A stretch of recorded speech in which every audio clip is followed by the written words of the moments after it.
From ordinary to extraordinary.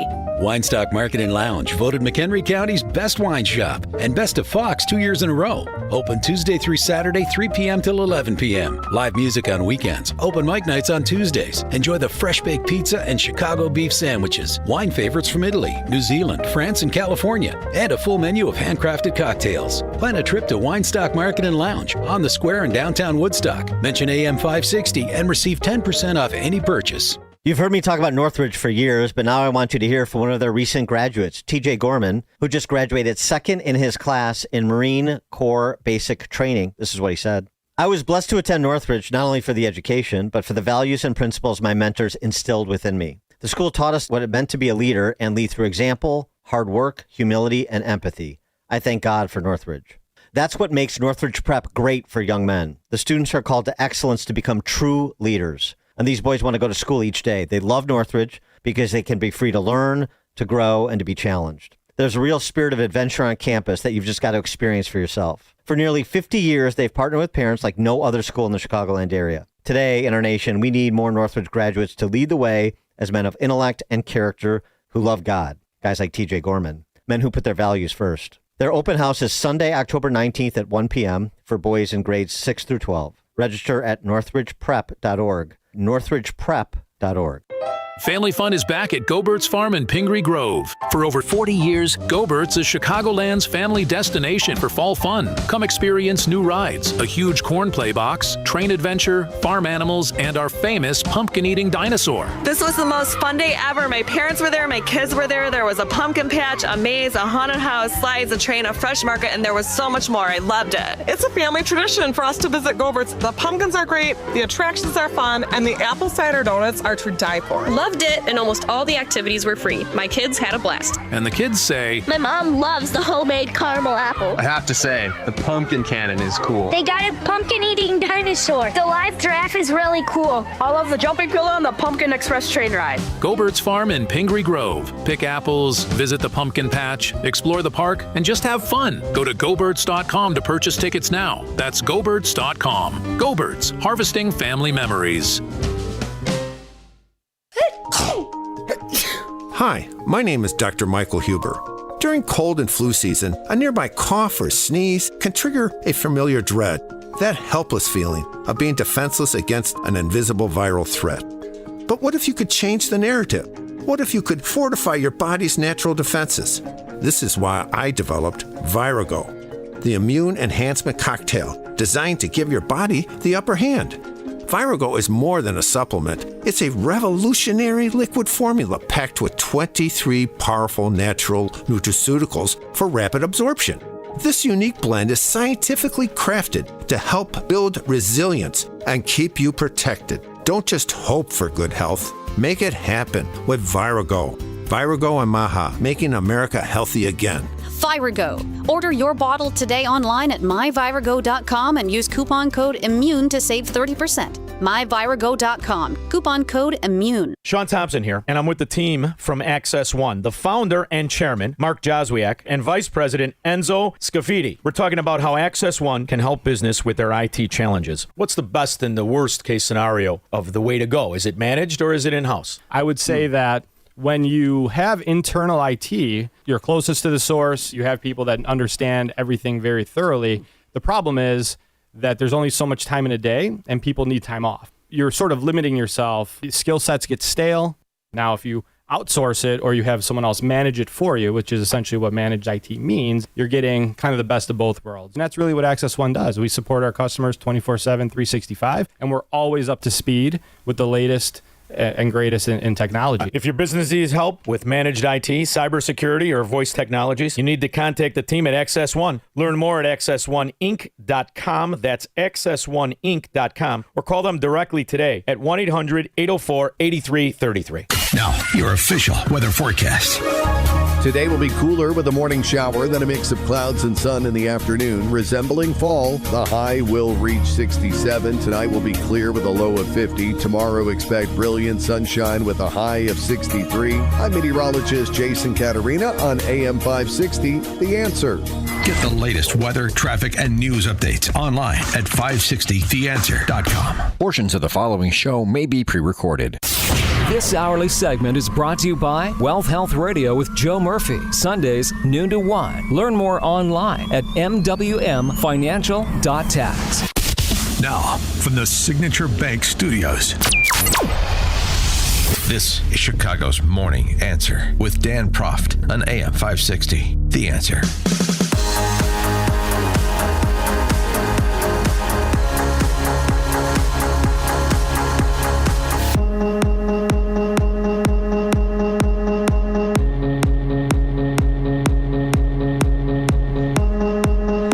Top of the morning, Dan Proft here. So we have an EO from BJ. We have a lawsuit filed by JB. A lot of action yesterday.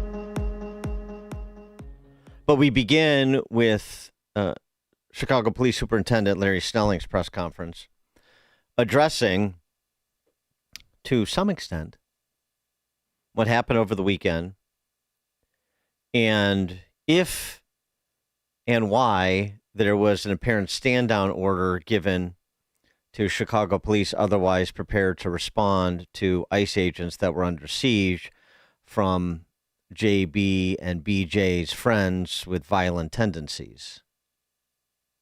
I mean, I'm inclined to like Superintendent Snelling and think he's, about as straight a shooter as we can expect to have in Chicago and Illinois. And there were some things he said yesterday that were very productive and helpful, and they should be recognized. But on this issue of the stand down, which is being treated as almost unprecedented. I say almost unprecedented because it's not really unprecedented. We've had Chicago police and other police be given stand down orders around the country during the rioting to memorialized George Floyd back in the Summer of Love, you'll recall.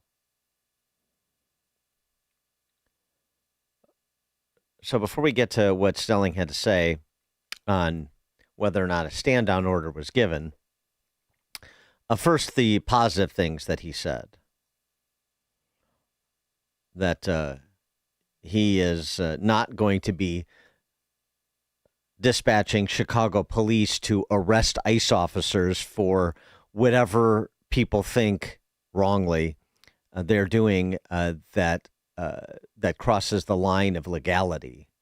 Certainly he hasn't seen any of that, which is an important statement since all this talk about disappearing and zip tying kids and staking out third grade classrooms and all sorts of other nonsense coming from the civilian political officials.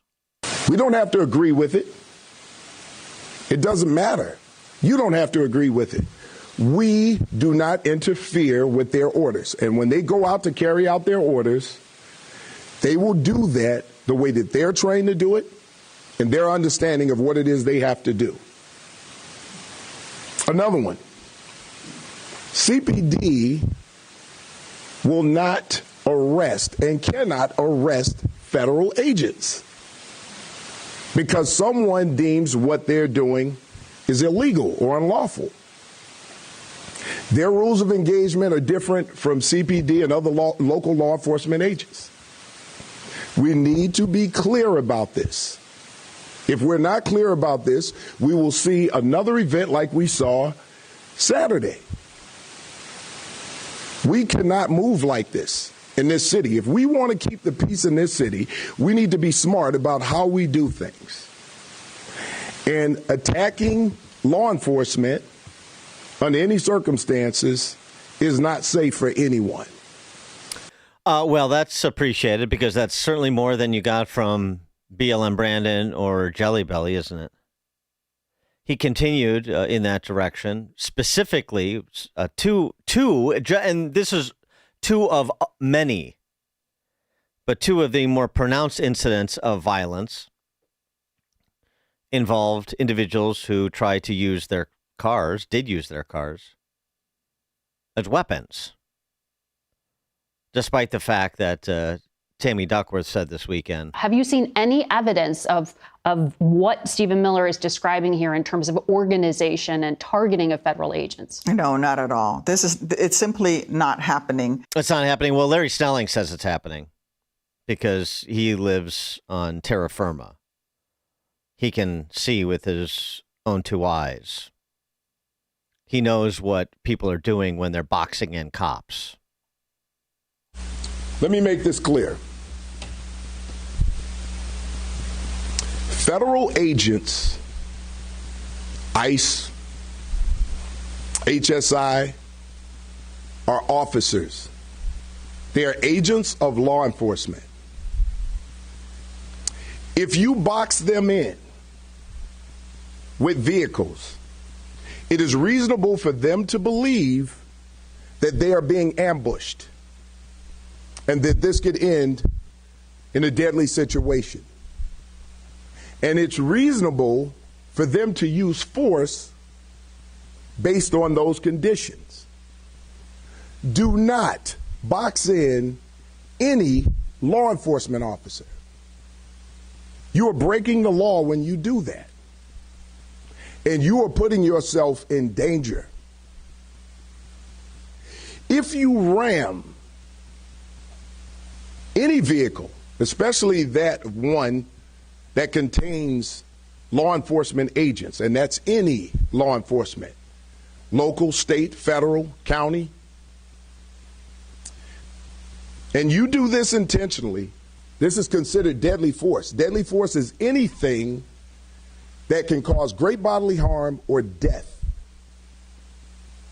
When you plow into a vehicle that contains law enforcement agents, you're using deadly force.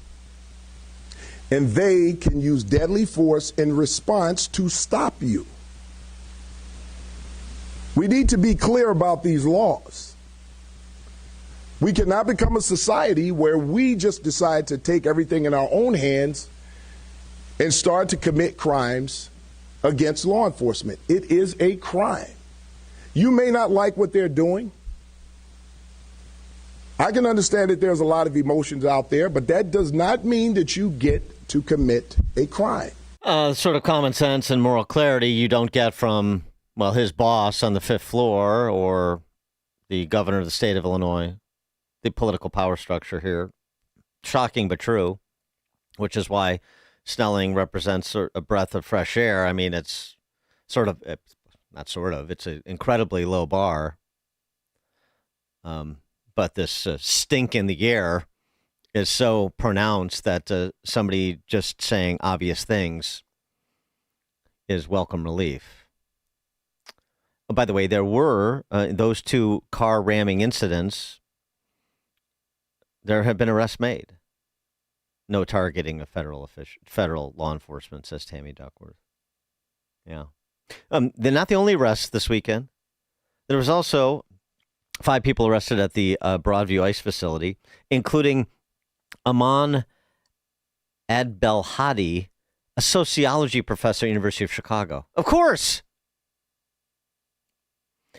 Charged with 2 counts of felony aggravated battery of a government employee and 2 misdemeanor counts of resisting and obstructing peace. Yeah. Not targeting, right. Do I need to even mention this? The Department of Homeland Security announced the arrest of the criminal illegal alien and Latin Kings gang member who placed a bounty on the commander-at-large of the U.S. Border Patrol. That's Chief Gregory Bovino, who's been in Chicago, leading the Green Machine, as he likes to call it. $2,000 for information and $10,000 if you take him down. Not targeting federal law enforcement officials. And the demonization and the lies that are being told by politicians in the direction of ICE. It encourages it. Remember the gray zone? As Douglas Murray termed it, the gray zone. That's where all these politicians in Chicago are who pretend to be supporters of the rule of law and draw the line at peaceful protesting. Right. They neither condemn nor condone. They stay right in that gray zone to enable. 312-642-5600, turnkey.pro, answer line, and text line.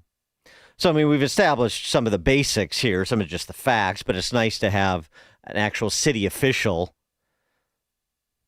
provide the same understanding of reality that we have and make it very clear what is and what is not acceptable and what you don't like or disagree with does not excuse violence and does not trigger police action. Wanting CPD to arrest ICE agents.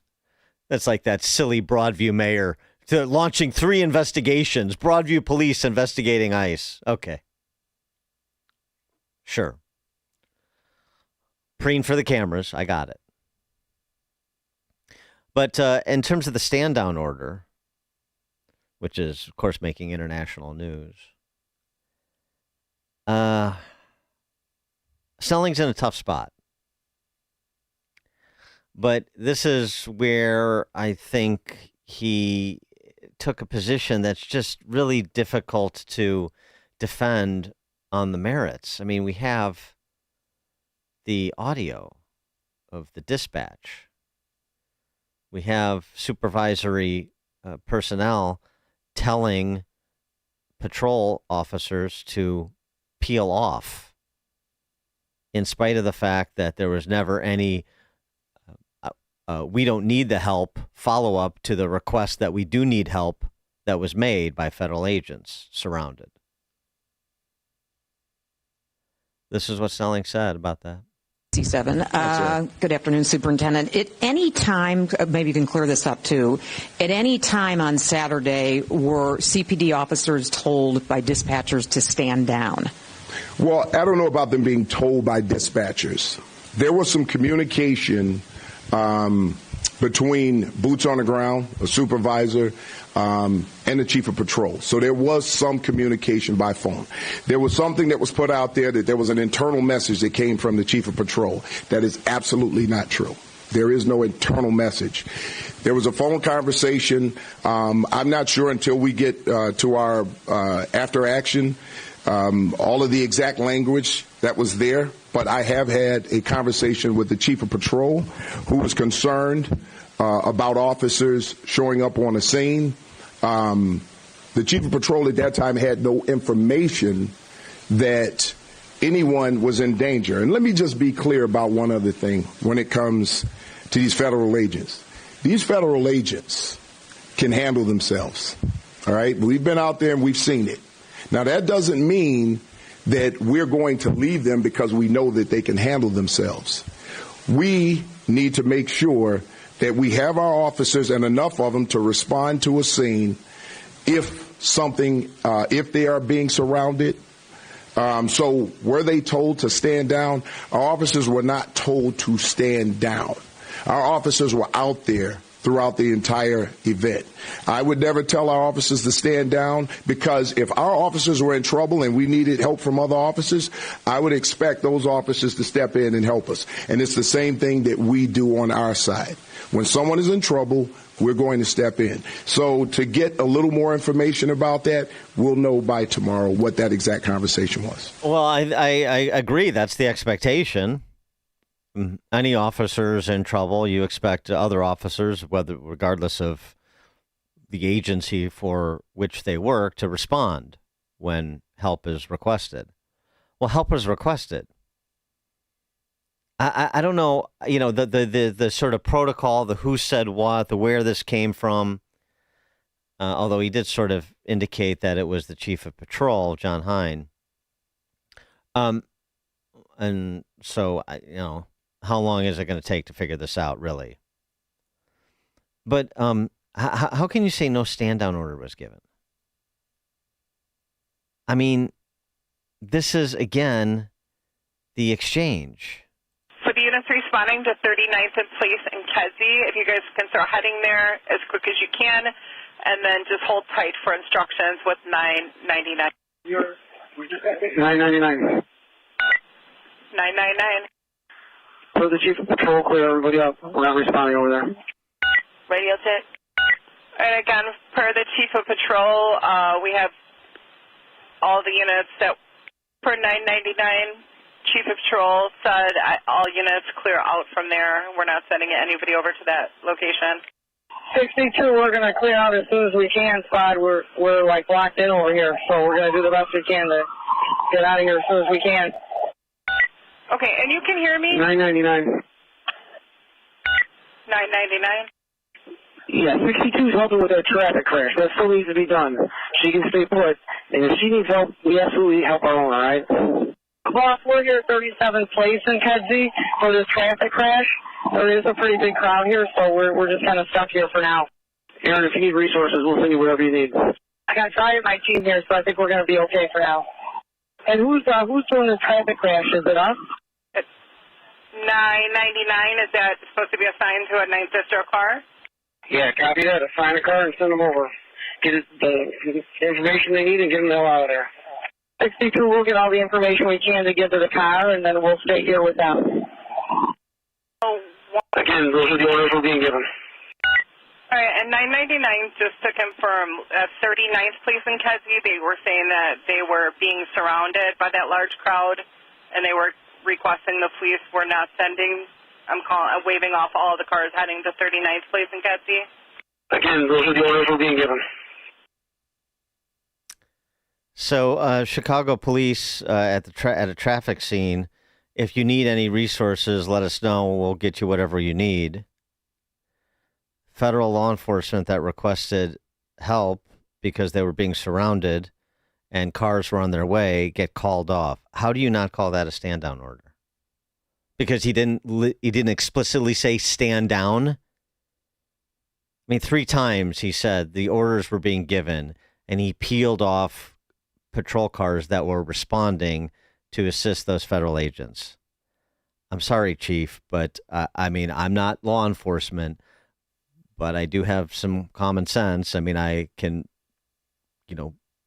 hear with my own ears and make logical conclusions. I don't know how you conclude that was anything but a stand down order. 312-642-5600, turnkey.pro, answer and text line. We'll take your calls on the other side. I'm not the only one who concluded that either. We'll hear from the always colorful Polk County, Florida Sheriff Grady Judd on the topic, too. Law enforcement around the country weighing in on this, unsurprisingly. That's at 5:38. Now we check the headlines. Good morning. It is 64 degrees in Chicago on AM 560. The Answer. I'm Stace Keene in the AM 560 newsroom. As the Trump administration employs the National Guard in America's cities to aid in crime fighting and deportation efforts, President Trump was asked if he'll be invoking the Insurrection Act. Well, I'd do it if it was necessary. So far, it hasn't been necessary, but we have an Insurrection Act for a reason. The Insurrection Act of 1807 allows the president to deploy militia in any state or territory to suppress obstruction of the law. Here in the state of Illinois, the Trump administration is being sued for its deployment of the National Guard in Chicago, officials calling that deployment unconstitutional. A 45-year-old Chicago man is dead following an accident where a metal object flew into his windshield. It happened early yesterday morning.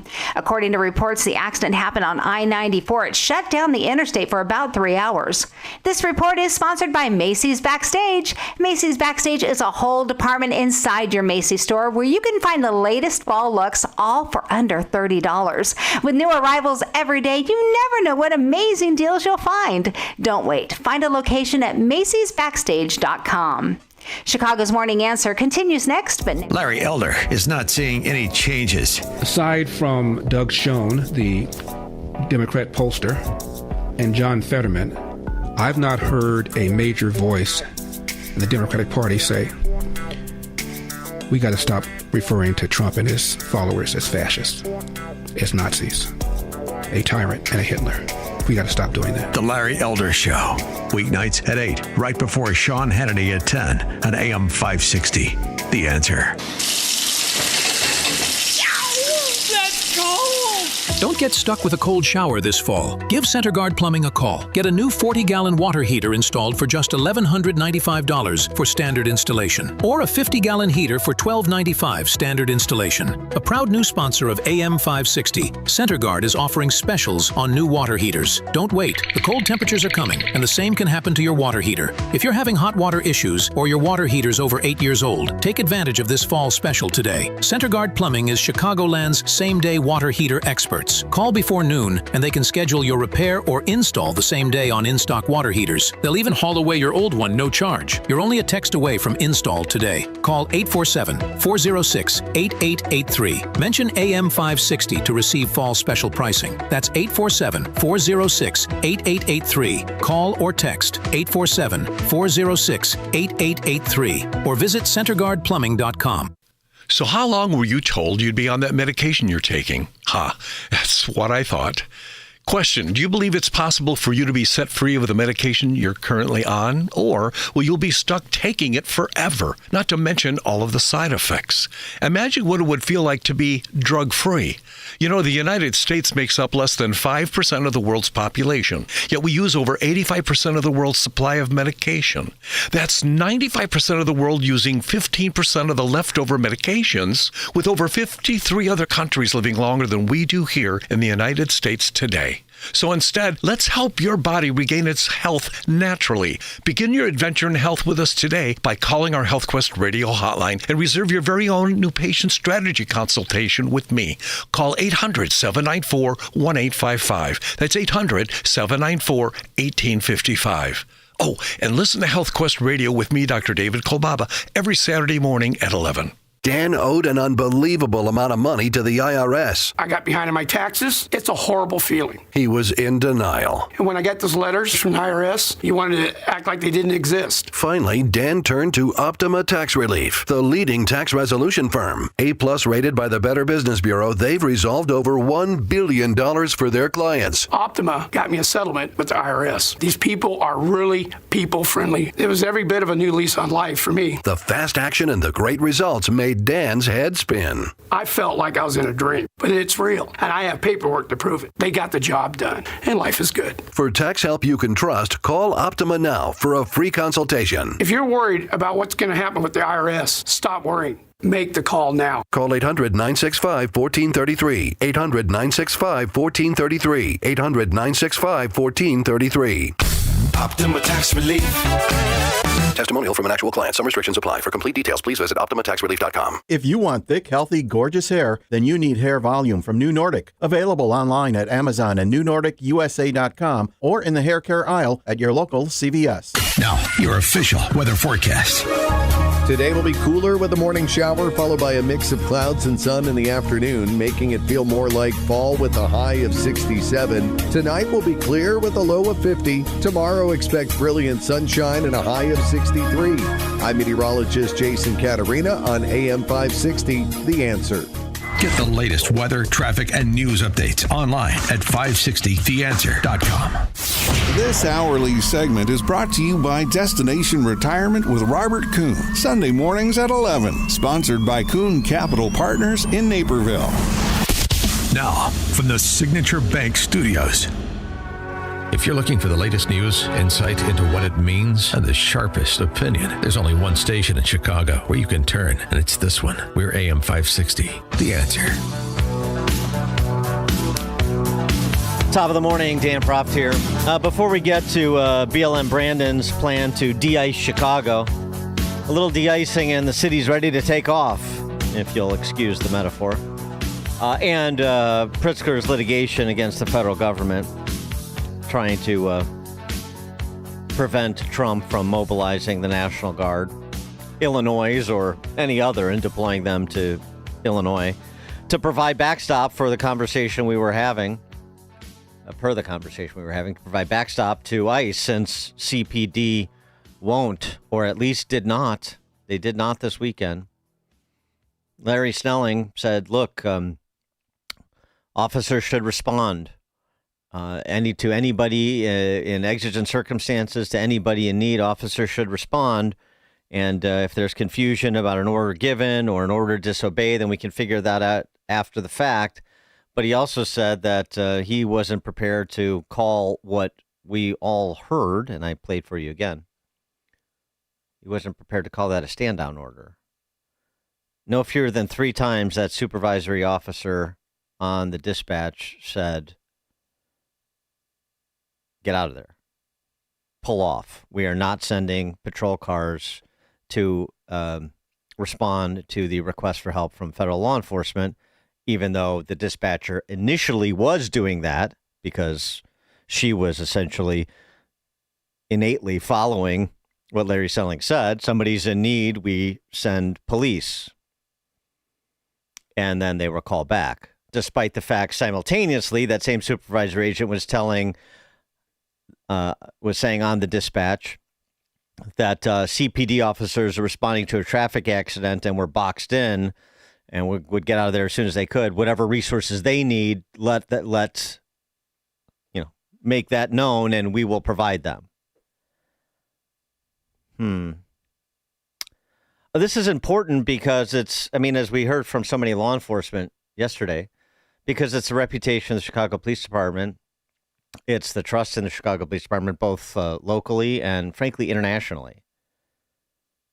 What the Chicago Police Department does, how it conducts itself, is a matter of national interest because Chicago is a major city, has a reputation. And its reputation is quickly becoming like Northwestern, where every time Northwestern is in the news, the value of my degree goes down.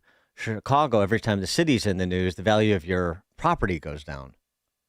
That's not good. Grady Judd is the often colorful Polk County, Florida sheriff. After getting wind of this, he took to the social media to post this. Hello, I'm Sheriff Grady Judd. I've spent my entire adult life in law enforcement, and I have never heard of one law enforcement agency not helping another when they call for help until this weekend, when a chief of patrol, where the Chicago Police Department instructed the police officers not to run in and help their colleagues who were calling for help, who were under attack by a bunch of people clearly violating the law. That's scary. Let me give you the antithesis of that. We had a single man resist ICE agents and get away from them in our community. We sent a helicopter, a drone, K-9, and 50 law enforcement officers to surround an area, and we found that guy who violently resisted ICE, and we locked him up in jail where he should have been. If you allow anarchists and criminals to run wild in your community, people will die. People will be shot. Now, let me say this. For other law enforcement leaders across this state and nation, you need to be standing up saying the same exact thing that I am. Because when you have a breakdown of the rule of law, when you allow anarchists, criminals to take over the streets and attack law enforcement officers and then not send them help, that's a slippery slope, a real slippery slope. 312-642-5600, turnkey.pro answer line and text line. Love to hear from law enforcement on this topic. Love to hear, as Grady just said, from law enforcement in the state of Illinois. Maybe those in Cook County need to button their lips, but yeah, law enforcement or anybody involved in working in the criminal justice system, sheriffs, state's attorneys, this is the time to be heard. Much like the time to be heard was when the Safety Act was passed into law over the objections of 102 county state's attorneys and most county sheriffs, if not all, as well. The no cash bail law that's also made Illinois less safe. We need to hear from you. You're supposed to step up when you're needed. That's sort of the disposition of law enforcement. At least that's sort of the highest, best impression of law enforcement that people have, the expectation they have, which is what they should have. And I think it's the expectation that most law enforcement have for themselves, too, which is why good people get into the profession. So let's hear from you on this. Not just Grady Judd and a few others. I've seen some people on Fox and so forth that are affiliated with the FOP around the country. But here, locally, you know, it's so interesting. There's this resistance to outside help in this city, region, state. And yet there is no rallying in the direction of civilization by the indigenous population, or very little. So for that sliver of the indigenous population that would like to live in something approximating Western civilization that much of the rest of the country gets to enjoy, you can excuse them if they will look for help wherever they can get it. And if it's not going to come internally, then they'll take external help. And that's just good sense. Setting aside all of the legal issues for a moment, which we'll get to. BLM Brandon, at his big press conference announcing his comically ridiculous and illegal executive order, was asked about the stand-down order, and he tap danced. Officers respond to every single emergency in this city. The brave women and men who sign up to serve and protect this city are committed to keeping us safe. Well, I mean, just point of order, since you raised it, BLM, they don't respond to every 911 call. In fact, they don't even respond to half of them, Chicago police I'm talking about. And it's not because Chicago police don't want to. It's because, 2,000 officers down? Thanks to defund the police politicians like, you? WirePoints.org. We've talked to Ted Dabrowski about this over the last couple of years. In 2023, there were 783,062 Priority 1 and Priority 2 calls. Instances where no Chicago police were available to respond, 436,705 of the 783,062. That's 56%. 2023, 56% of high priority 911 calls, Priority 1 and Priority 2, went unresponded to because there was no police available to respond. By the middle of last year, just the first 5 months of 2024, we have to get updated data from Ted, but from the first 5 months of 2024, it was still running at 50%. No officers to respond to 911 calls. So since Brandon Johnson raised it, I just wanted to see him and raise him the resource issue that he is a part of exacerbating. Time for real talk, don't you think? Tom in Northwest Illinois, you're on Chicago's Morning News. Yes, after hearing Grady Judd, he kind of summed it up in the only way a Florida sheriff can, but I'm retired Chicago police. I was in the policing 40 years, and I was a supervisor, and I have never heard that kind of speech on a radio to not back up another officer. So what you heard with your ears is exactly what happened. They told people to stand down, whether they use those words or not, and that makes me ashamed to say that I was in that police department the way they're acting now. And for them to say that they want to make sure that they have the resources, if they go in there to help somebody, they have the resources necessary. We never waited for resources to be gotten together when we had to go in an emergency. You went in. You just go in. And you do the best you can until you get more people there. And that's the way it should have been done in this case. Law enforcement is law enforcement. I don't care if you're federal, state, county, city. You're law enforcement. You help the other guy. The police have never been there to make a political statement and should not be making a political statement. This is strictly about enforcing the law. And Brandon Johnson is going about it the wrong way, and he has since the day he was sworn in office. And the governor, I don't even have enough words to tell you what I think about his language and his references to the law enforcement community in Illinois.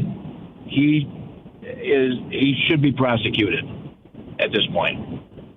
Thanks for the call, Tom. Appreciate the perspective. Lewis in Brenham, Texas. Good morning, Dan. First of all, I wanted to say is I know we all made a big deal about this illegal immigrant from Iowa who had false credentials. Has anyone done a background check on BLM Brandon to ensure that his credentials are proper? I don't know that he has any credentials he really brought to the table, but okay. The second thing is because of what's happened with this officer, I mean, to me, it seems like it's a sort of dereliction of a duty. You know, you have the police asking for help, the federal agents, but you also have civilians calling, stating, you know, an emergency to which they are seen. Like I said, to me, it seems like people not doing their job. They're abandoning their job in a sort of way. I wanted to know from you, Dan, if you see any kind of repercussions happening, and if so, what type should happen to maybe the officer, the supervisor involved, the police chief, and maybe the mayor for, you know, kind of pushing that narrative to not help federal agents? Well, yeah, it's a good question. Thanks for the call, Lewis. I mean, I guess it's hard to answer that question until we get confirmation on, you know, who ordered the code red, if you will. But who ordered this? Who made the stand down order? I mean, you know, Snelling, again, who I like and had some very good things to say, helpful things to say, danced around the issue. He sort of intimated it was the chief of patrol, but I mean, did you not know what the chief of patrol was ordering? Did that pass through you? Did it come from the fifth floor through you directly to the chief of patrol somehow? Was this just a chief of patrol or a watch commander? Well, the watch commander basically was saying those are the orders were being given. He said it 3 times. So he was hearing from somebody. Well, who was that somebody hearing from, if anybody? We're not getting an answer. And, you know, they're going to slow walk it and do the whole, you know, this whole thing is we're doing our after action investigation and there's going to be a report filed. Yeah, sometime in the middle of 2026 after this is long forgotten. Trying to slow walk it so that nobody has to be held accountable. Doesn't inspire much confidence. Yeah, I mean, you know, if Snelling wants to legitimately own the reputation of being the straight shooter that I think he normally is, then you got to be transparent about this. And if it came, I mean, BLM Brandon's lying about it.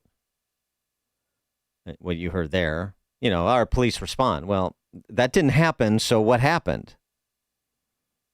Somebody said something to somebody, or they didn't.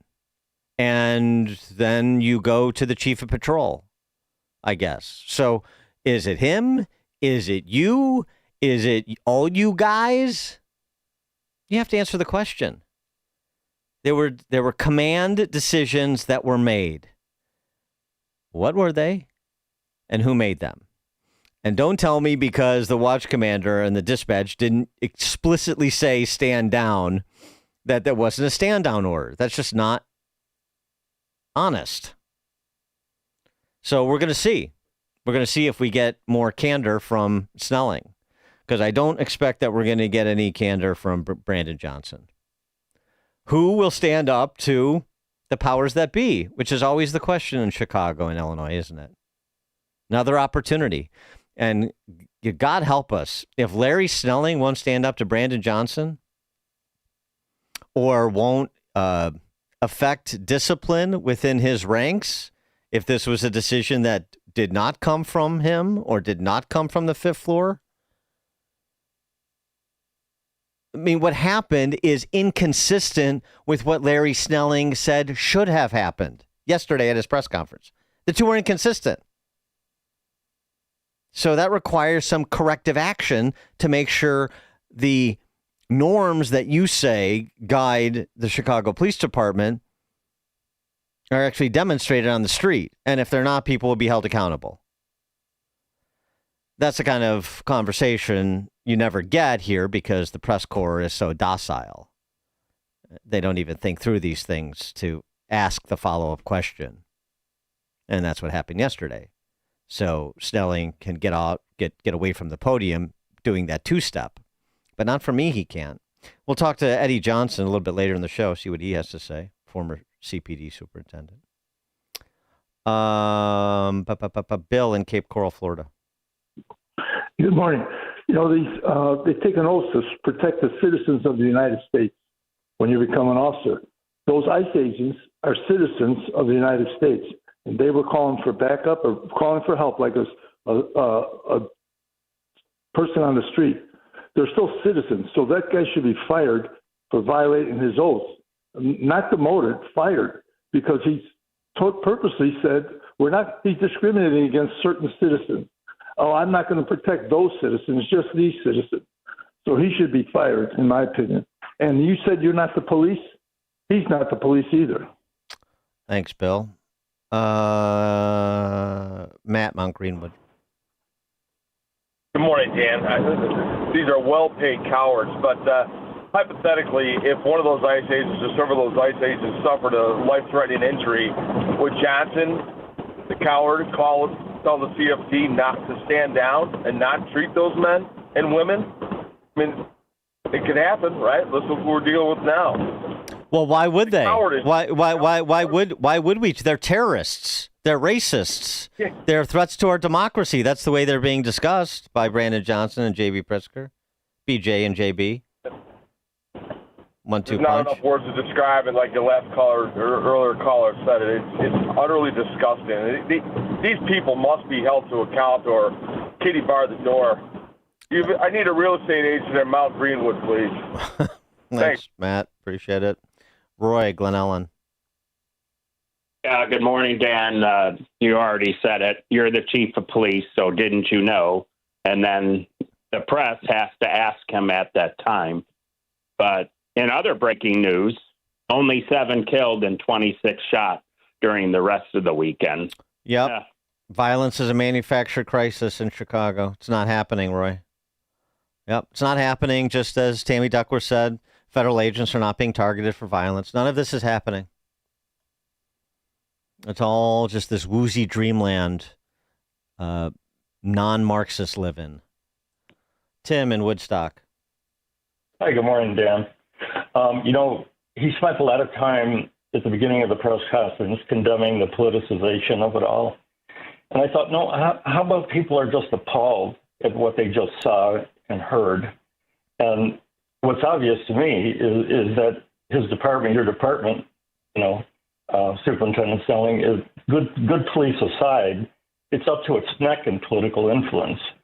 So I just felt like, spare us a lecture about that. And then that ABC 7 reporter, the hard-hitting investigative reporters there. The I-Team. Yes. Yes, the I-Team. Sarah, somebody, had to ask Larry if there was a stand-down order. She didn't even bother to do her homework. Maybe if she listened to Dan Crofton, AM 560 in the morning, she might have had that information handy when the time came to, and somebody I think later did more pointedly ask that question of him. But I just felt like the damage control was pretty disgusting. He does seem to me like a good man who's caving under a lot of pressure, but this is where you have to stand up and point out the facts, like we don't have enough police to do our job, and we're not, like you said, we're not able to answer. We should. Thanks for the call, Tim. Yeah. All right, coming up at 6:06, we will get to Brandon Johnson's EO and Pritzker's litigation. It is now 6 a.m. on AM 560 WIND Chicago. It's October 7th, 2 years later. I'm Dave Anthony, Fox News. They wanted to make us suffer. Eli Sharabi was among those Hamas kidnapped in the terror attack in Israel that also left nearly 1,200 people dead, and he tells Fox. Their rage and hate was everywhere. We've been humiliated daily basis. Sometimes it was violence against us. One day they broke my ribs. Sharabi was set free in February, but Hamas still has 48 hostages. 20 are believed to be alive in Gaza, where the war the attack triggered rages on. But there are talks a second day in Egypt on a ceasefire plan. They're negotiating, but not face-to-face. American, Egyptian and Qatari mediators trying to overcome differences between the warring parties. The main focus of discussion right now is one area where the two sides are said to be close to agreement, the release of the remaining hostages in exchange for Palestinian prisoners. Fox's Jonathan Savage. Texas Governor Greg Abbott is deploying hundreds of National Guard troops to help the Trump administration, and the Republican tells Fox the president has the constitutional responsibility to enforce the laws of the United States, and those laws include the immigration laws. But Democrats in Illinois have filed suit to prevent a deployment to Chicago when a federal judge has blocked the president from sending troops to Portland, Oregon. The government shutdown is now in day 7 after funding votes again failed in the Senate. And while Democrats demand health care provisions be included, President Trump says, we are speaking with the Democrats, and some very good things could happen with respect to health care. Some air traffic controllers who have to keep working without pay have been calling out sick, leading to nearly 6,000 flight delays yesterday, 400 more this morning. A medical helicopter crashed last night onto a highway in Sacramento, California, critically injuring 3 people. One was trapped underneath. The captain immediately sequestered the help of just civilians that were standing around. They were able to lift part of that helicopter out and get that victim out. Sacramento Fire Captain Justin Sylvia. America's listening to Fox News. Good morning. It is 63 degrees in Chicago on AM 560, The Answer. I'm Stace Keene in the AM 560 newsroom. Illinois is suing the Trump administration after it authorized the deployment of 300 National Guard troops to Illinois after federal agents were sent to the Chicago area last month in what's being called Operation Midway Blitz. The Trump administration is also ordering 200 troops from Texas to join them. Speaking with reporter, Chicago Mayor Brandon Johnson explains his motive behind executive orders establishing, quote, ice-free zones. The executive orders are about ensuring that we are protecting the people of Chicago and defending our democracy. Now, the mayor's executive orders ban ICE and other federal agents from using city property for some immigration enforcement operations. Texas Governor Greg Abbott says he supports the Texas National Guard's deployment to Chicago. Illinois Governor J.B. Pritzker asking Abbott to call off those troops. 2 cases of Legionnaire's disease have been traced back to a Chicago area nursing home. Officials with the Illinois Department of Health say those cases are connected to the Alden Valley Ridge Rehabilitation and Health Center. Test traced Legionella bacteria to a patient's room and the building's cooling tower. Water restrictions have been put into place. Health officials are advising anyone who's been to the nursing home in the past month and is experiencing symptoms like cough, shortness of breath, headache, muscle aches, or fever to see a doctor right away. And it's Marathon Week here in Chicago. Organizers of the Chicago Marathon expecting more than 53,000 runners to take the streets, running 26.5 miles through 29 neighborhoods. And of course, this could cause some traffic headaches. You can find a complete list of street closures on the Office of Emergency Management page at chicago.gov. Racing kicks off Sunday morning, 7:20 a.m. The course starts and ends at Grant Park. News is a service of almostfreeteeth.com. Overpaying for dental implants is over. If you have a Blue Cross, Blue Shield, PPO, or FEP, you could save 90% off on average to get your smile back. Learn more and check if you qualify at almostfreeteeth.com. A check of the roads is coming up in 2 minutes on AM 560, The Answer. Hugh Hewitt has a plan to fix health care. It's got to go through regular order. They got to talk about how to fix Obamacare, and when they fix Obamacare, they have to extend tax credits for those who are caught in Obamacare because they lost their job, they lost their plan, they didn't keep their doctor, they didn't keep their plan as President Obama promised. Obamacare is a nightmare and a disaster, but we don't want to leave people on the raft floating out to sea. The Hugh Hewitt Show, afternoons at 2, right before Sean Thompson at 4 on AM 560. The Answer.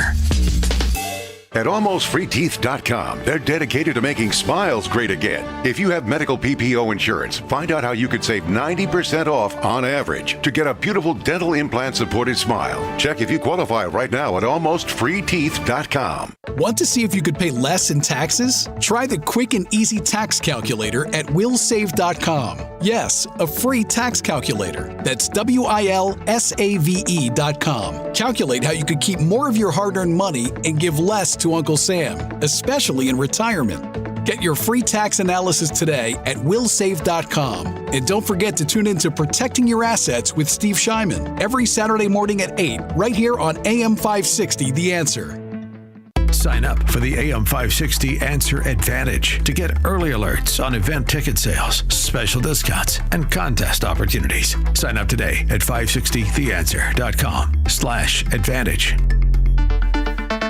The Tunnel to Towers Foundation honors the sacrifices of America's heroes. Heroes like U.S. Army Specialist Andy Keith Kingsley. Andy was part of the 82nd Airborne Division. He received various awards and decorations, including a Purple Heart. While deployed, Andy was catastrophically injured in combat. Andy and his family received a mortgage-free smart home from Tunnel to Towers. But many more heroes like Andy need your support.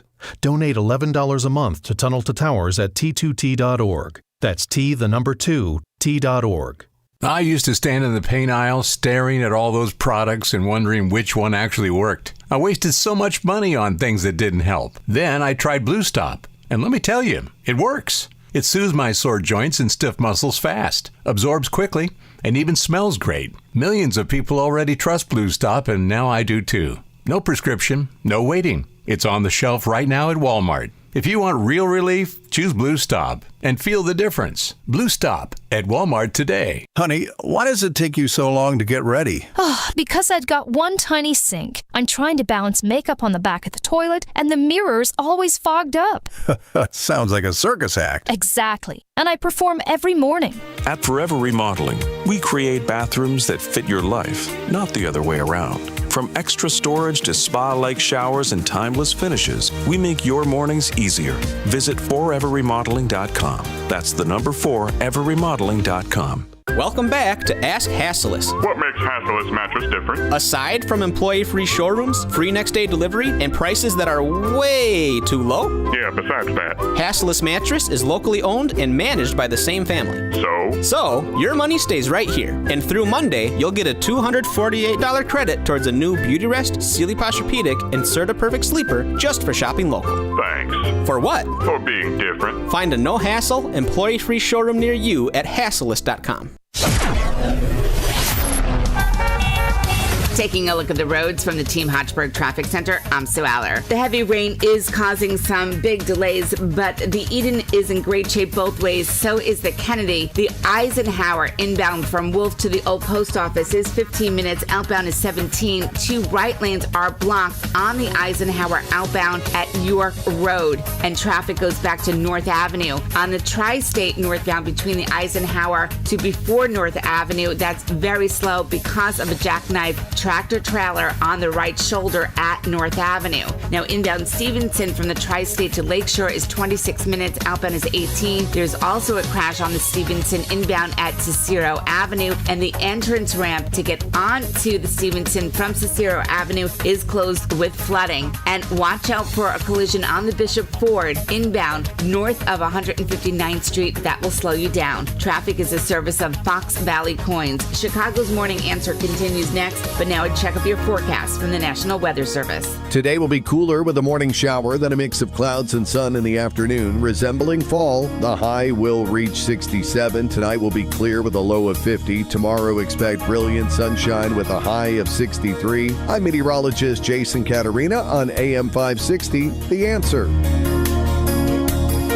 Get the latest weather, traffic, and news updates online at 560theanswer.com. If you want thick, healthy, gorgeous hair, then you need Hair Volume from New Nordic. Available online at Amazon and NewNordicUSA.com or in the hair care aisle at your local CVS. Now, from the Signature Bank Studios, this is Chicago's Morning Answer with Dan Proft on AM 560. The Answer.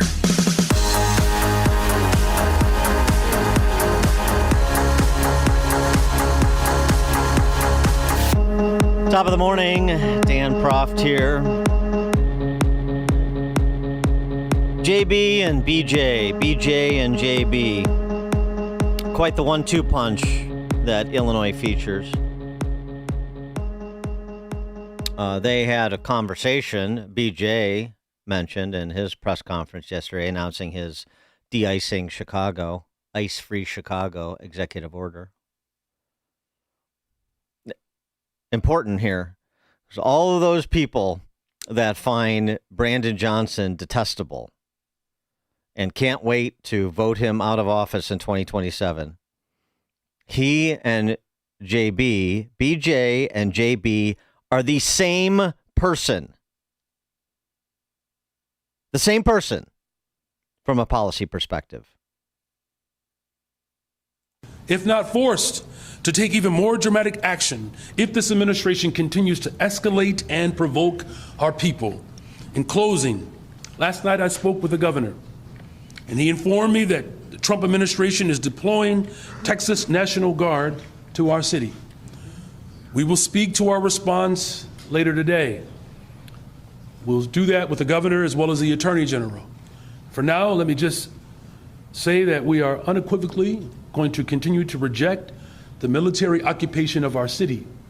The Trump administration must end the war on Chicago. End the war on Chicago. That's what the Trump administration has declared. War on Chicago.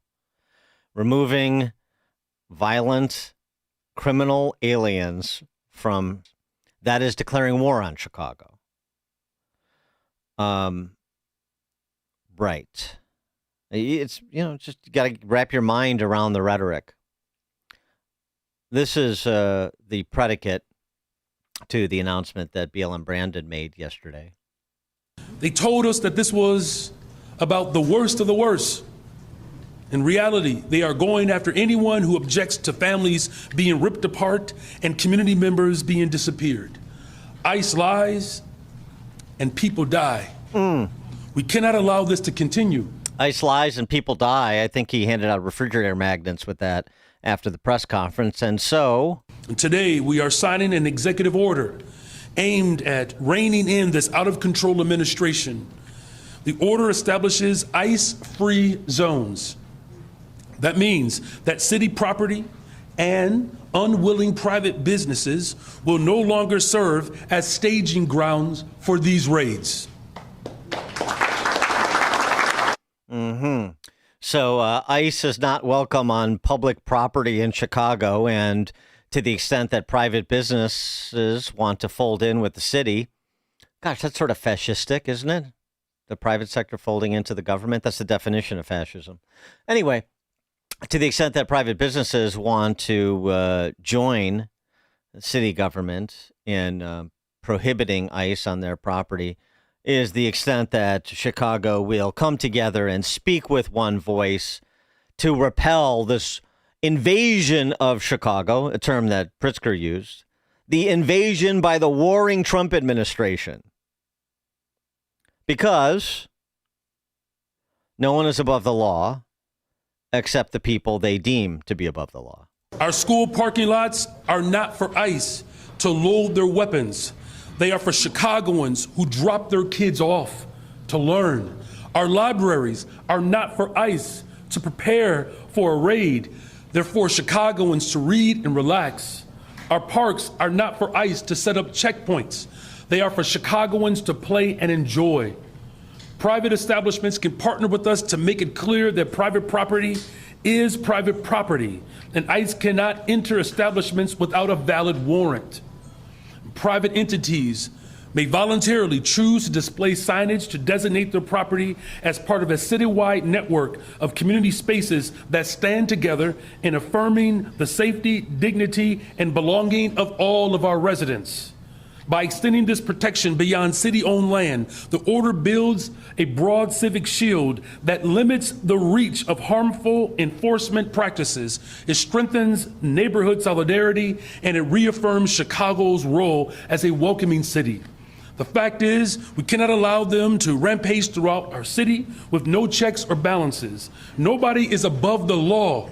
If we break the law, you should be held accountable. If Congress will not check this administration, then Chicago will. You better check yourself, Mr. President, or we will. 312-642-5600, turnkey.pro answer line. No, you break the law, you should be held accountable, says the guy trying to harbor people in this country illegally who've broken the law. Yeah, I know. The irony is lost on, well, all of them, and half, 60%, 75% of Chicago's electorate. I don't know what the number is. I don't know. No one is above the law except the people who've broken the law that we're providing sanctuary for. Got it. Very helpful. understand perfectly. 312-642-5600, turnkey.pro answer line. And he knows what you people are up to. You, when you're president, he knows what you're up to. Again yesterday, as he has been featuring for some time now, we know this in Chicago, I think it's just sort of penetrating nationally, that what the Trump administration is spoiling for, this is very similar to J.B. Pritzker's Beautiful Mind conspiracy theory, where you have to get out your bulletin board with your push pins and your yarn to string these things together to make it make sense. J.B. Pritzker's this is a Trump power grab to control the ballot boxes to determine the outcome of elections in 26 and 28. BLM Brandon will see that conspiracy theory, and he will do you one better. You know what's coming. What this is really about is we want to relitigate the Civil War, I guess because we're all Confederates, or Trump voters are modern-day Confederates. I guess that's it, which is, again, quite a bit of projection, actually. And we'll get to a funny little wrinkle in their legal argument, too, in terms of who really is mimicking the Confederates. The posse comitatus federal statute that they keep invoking as Trump having violated or is in violation of by attempting to deploy the National Guard.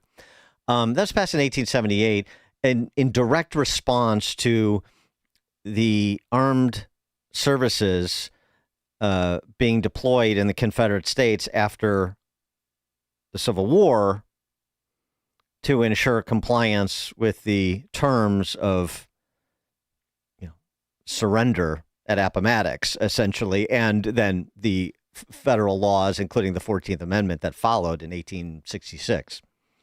So the Confederates didn't want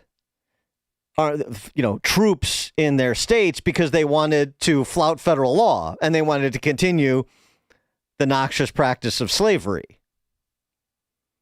The pushing away of federal law enforcement was done in states that wanted to allow the Ku Klux Klan to roam free and engage in their violent acts. So, I'm sorry, who are the modern-day Confederates? Who are these nullificationists, and who are they platforming? These are the Confederate politicians. I'm talking about JB and BJ, for example, here, and Antifa and these other social justice, quote unquote, organizations. I mean, those are the identitarians, which is what the Klan was. And then interesting. So it's a tried and true tactic of the left. They didn't want the federal involvement. They didn't want armed services, the military in their state back post-Civil War during Reconstruction because they wanted to flout federal law. And here we are, fast forward, 150 years, and they're doing the same thing. Tried and true tactic. You may want to read the 14th Amendment. I'm talking to Georgetown law grad J.B. Pritzker. Or no, he was that undergrad? Northwestern law? Yeah, I think it was the other way around. Or maybe it was Georgetown both. Either way, it doesn't really matter. I mean, it just was conferred a degree based on donations. He and his legal team, much like Newsom, L.A. and their legal team, Karen Bass and their legal team had to get a bit of a refresher in terms of the federal government's responsibility to ensure equal protection under the law, under the 14th Amendment. And if the locals are not providing that, the federal government has legitimacy stepping in. In addition to that, the very narrow purpose of assisting federal law enforcement with federal law enforcement, as is the case here with the National Guard providing coverage of the backs of ICE agents, considering what we had this weekend, where local police will not. Local police, because of the civilian politicians, and from Broadview to Chicago, openly hostile, in fact. And so I think that was probably taken into account by the judge who declined to issue a temporary restraining order yesterday as Pritzker's case moves through the courts. Corey and Woodlawn. Thanks for taking the call, Dan. So he means to pit the Chicago Police Department against the Army or against the reserves, which doesn't make any sense because Article 6 is the supreme law. He has to obey by the supreme law. This doesn't make any sense what Brandon Johnson is doing. So he's setting the whole entire city up for a confrontation against the federal government, which he will lose. Thanks. Thanks for the call, Corey. Yeah, well, I mean, it's right. It's a supremacy clause violation. It's a violation of specific federal statutes that include the alien harboring law, which has which makes it illegal to shield illegal aliens from detection. It's also a violation of obstruction of federal law enforcement because it's intended to impede federal agents. So I don't know, maybe this will be a moment. Maybe this will be a moment where we'll upgrade from some fungible alderhuman getting arrested, Jesse Fuentes, over the weekend for her obstreperous behavior, to Brandon Johnson actually being put in cuffs for his promotion of illegality, to the extent that he wants to lead the charge on the front line and harbor/shield or otherwise impede. Tom Homan's been pretty clear on the topic. Don't care who you are if you violate federal law, because as Brandon Johnson said, no one is above it. No one's above the law. Then you're going to be arrested. So we could be in for a moment. It's interesting, too, as Corey points out, the idea of who is escalating and who is instigating. Because, of course, Jelly Belly in his presser announcing the litigation that he's filing to have ICE kicked out of here. He wants the protesters, his people, his peeps, the violent criminals here illegally, and the protesters that are their allies with violent tendencies, they get to stay, and ICE officers have to go. I refuse to let Donald Trump, Kristi Noem, and Gregory Bovino continue on this march toward autocracy. Their plan all along has been to cause chaos, and then they can use that chaos to consolidate Donald Trump's power. They think they can fool us all into thinking that the way to get out of this crisis that they created is to give them free rein. Well, that plan will only work if we let it. The state of Illinois is going to use every lever at our disposal to resist this power grab and get Noam's thugs the hell out of Chicago. Noam's thugs. So DHS agents, ICE agents, thugs. I mean, that's generous compared to how he's been referencing them to this point. Terrorists, racists, inflictors of cruelty for sport. Now they're just thugs. Well, he's dialing it back. And, you know, JB reminds us that he has a long history of righteous protest. As someone who has myself peacefully protested since I was a kid, I understand the sentiments on the ground from some of the advocates. Of course. You remember, JB, from that famous protest against Ed Burke's proposal to ban trans fat in the vegetable oil restaurants used to cook. I mean, he was having none of it. I mean, don't forget, J.B. Pritzker saved trans fat for all of us. Jerry in Milwaukee. Yeah, good morning, Dan. Yeah, probably J.B. Pritzker as a kid probably was chauffeured to these protests, you know? Yes. And a couple of weeks ago, didn't Johnson just tell all of us that law enforcement is a sickness and prisons are a sickness? And now he's trying to paint himself as this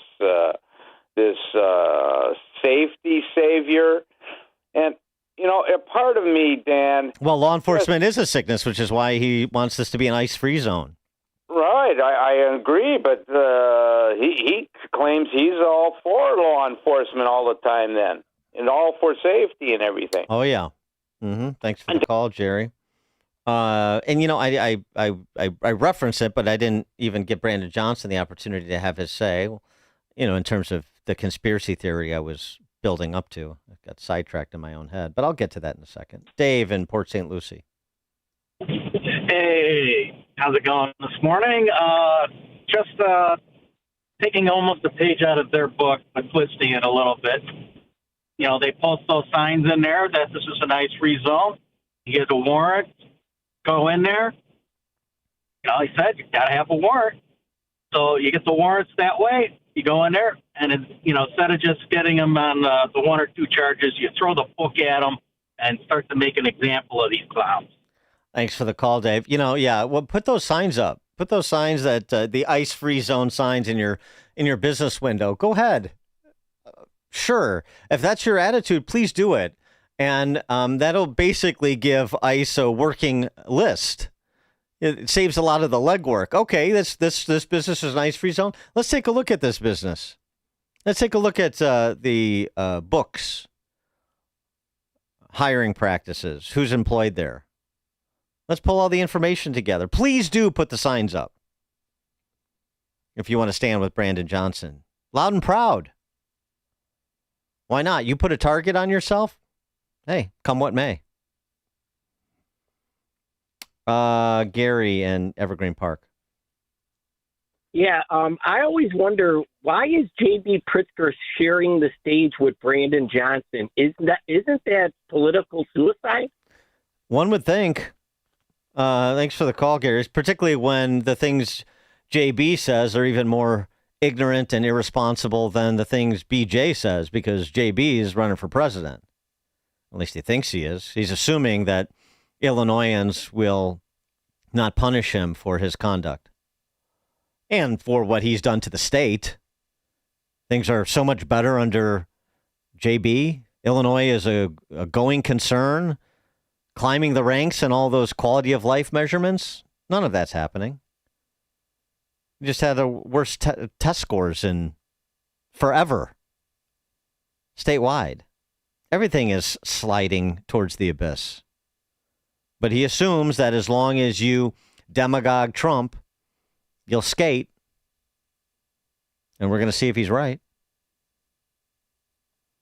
Jose, Dallas, Texas. Hey, what's up, Dan? Hey. Hey, my question is, obviously the press didn't ask, how is BLM supposed to enforce the no ICE on city property? Is he going to call the CPD? Yeah. The same law enforcement that he doesn't like? Mm-hmm. Thanks for the call, Jose. Well, not only that, the same enforcement he doesn't like, the same law enforcement agency he's promoted defunding of and has somewhat effectively, mentioned earlier, 2,000 officers down. But you heard from Larry Snelling yesterday at his press conference. We're not arresting ICE agents. We have no authority to do that. And we're certainly not arresting them as they conduct their lawful duties, whether you like their lawful duties or not, whether you like the enforcement of immigration law or not. They are conducting their business under the law, and we're not going to interfere with that.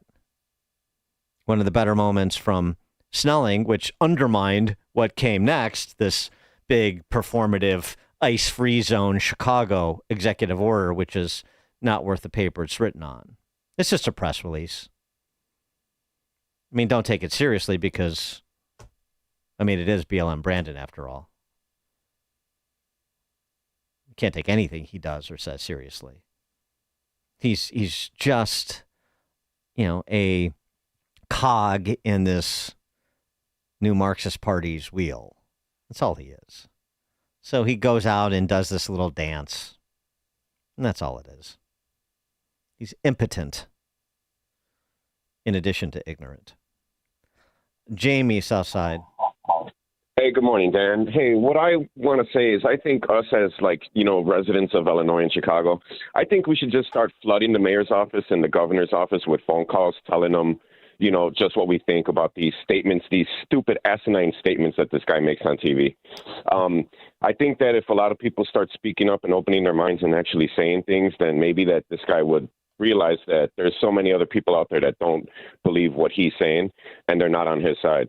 I mean, I literally think we should just start flooding the mayor's office and the governor's office with phone calls, just people just telling them what they really think. Amen to that. Absolutely. That's what you should do. Make your voices heard. And also send a signal to, the rest of the electorate that is not criminally insane that, oh, there are other people here like me who are not criminally insane. Who are not, do not have ideological blinders on. Who want to live in a world governed by adults. That would be a good message to send. Bob, Naperville. Yeah, what doesn't seem to get talked about enough is the IQ of people. I mean, I would have loved to see you had LaShawn Ford on again yesterday. I was in my backyard working, and my wife looked out of a window and said, "Would you relax?" I was beside myself. And, I go back to your 890 days, so I've been listening to you maybe too long, and 5 o'clock in the morning to jump into this stuff maybe is part of my problem. But, if you want to be an astronaut, you go through the requisite training. Accountant, bang, zoom. You get a bunch of accountants in a room, you're going to hear a lot of the same thinking. But these politicians, I mean, again, I would have loved to have been a fly on the wall when you ended that conversation with LaShawn yesterday. Weren't you just absolutely, it's like you're talking to somebody who doesn't know anything about these, these free cities, or these safety-free cities. I can't think of the term right now. Sanctuary city, yeah. Yeah, he's like, I don't think he knows what's going on. So bless you for having the patience to deal with some of these morons. Keep up the good work, Dan. Thanks for the call, Bob. Well, actually, LaShawn is one of the more reasonable representatives of the party, and that party in Chicago and Illinois. He really is. And I think that he is sort of occupying a political space he needs to occupy for his own ambitions. I mean, it was very much a, recite the talking points. I don't want to get too deep into it. I want to sound reasonable, and let's move on because this is an issue that makes me very uncomfortable. That was my translation of what LaShawn Ford was doing. But these other people, Brandon Johnson and BJ and JB and, all the Congress humans and Tony Preckwinkle assembled behind JB at the presser yesterday. And that Star Wars bar constituency behind BLM Brandon at his presser yesterday. Hoo boy. LaShawn Ford is a pleasure to chat with in comparison. All right, we'll pick this up at 6:36, including, I do want to, be fair here and give BLM Brandon his opportunity to make his case as to what's really going on here, what the Trump administration is really angling for here. We'll do that. I'll take more of your calls, 312-642-5600, turnkey.pro, answer line and text line at 6:36. Now we check the headlines.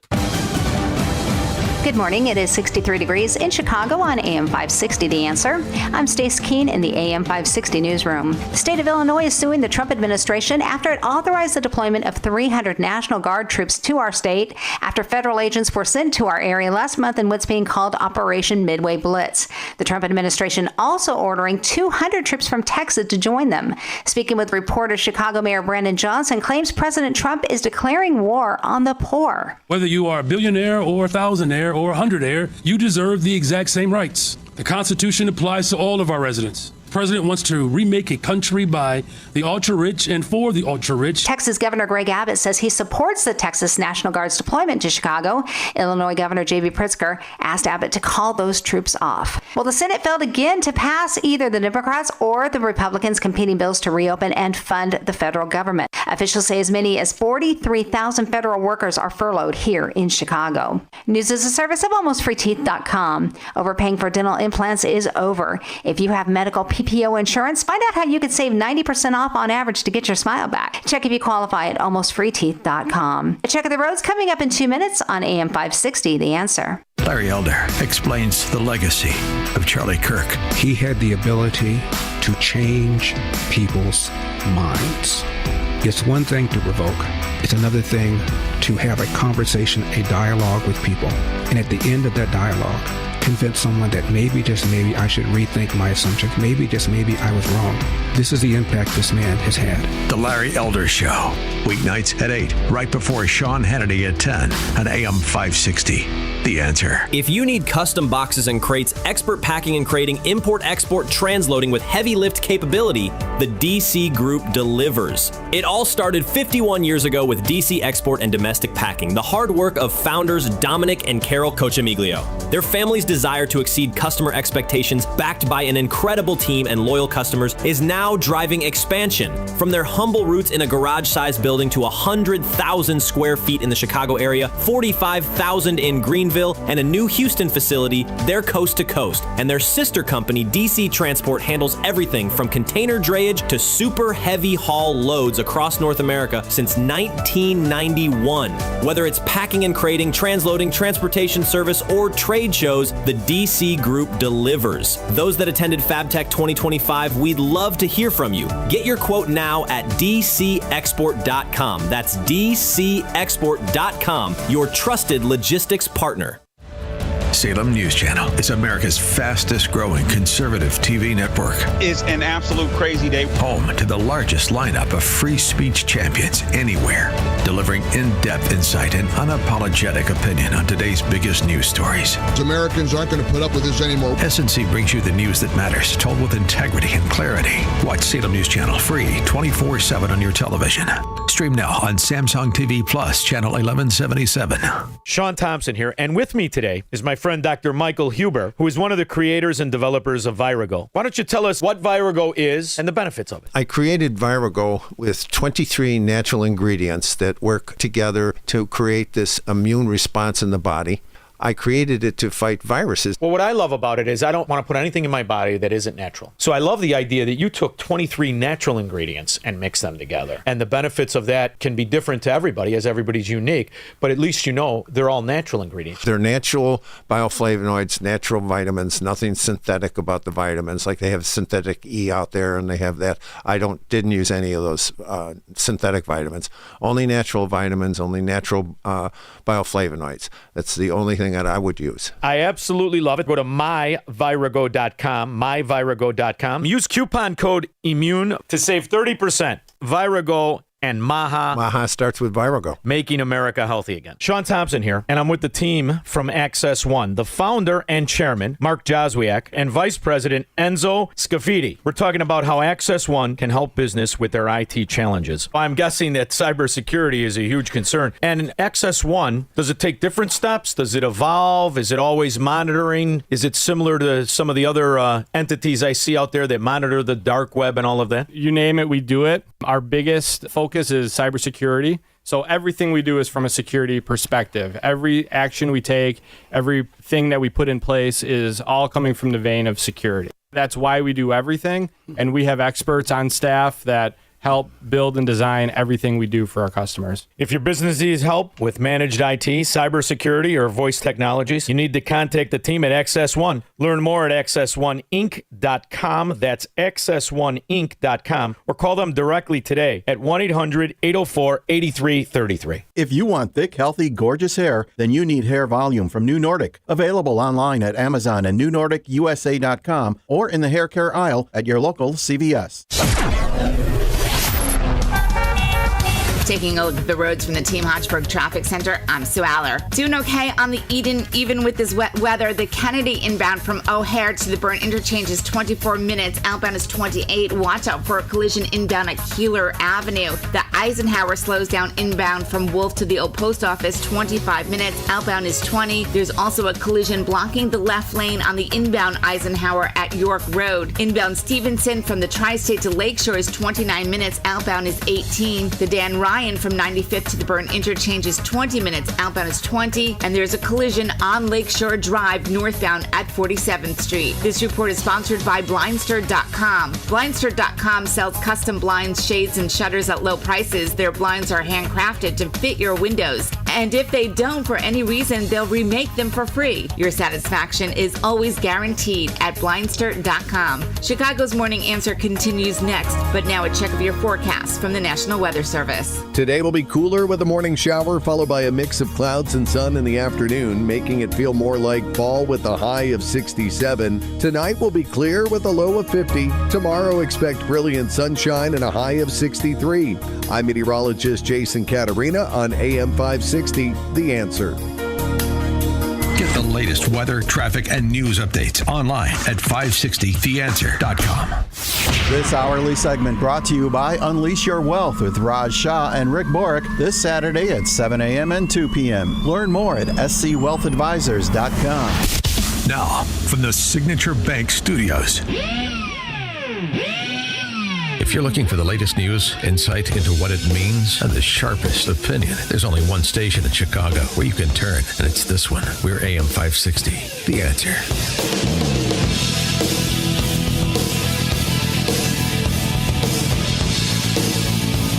Top of the morning, Dan Proctor. I promised, so I must deliver, at the press conference that he had yesterday announcing his de-icing of Chicago. BJ, who is working in concert with JB, they're a tandem. Soon, rather than those strolls along the lakefront with Marion Ahern, it will be tandem bike rides, JB and BJ. Yesterday at that press conference, he got to the real crux of the issue here. What the Trump administration is really doing with the approach of deploying National Guardsmen to Illinois, to Chicago. What's really going on? A couple of years ago, I said very candidly that the right wing in this country wants a rematch of the Civil War.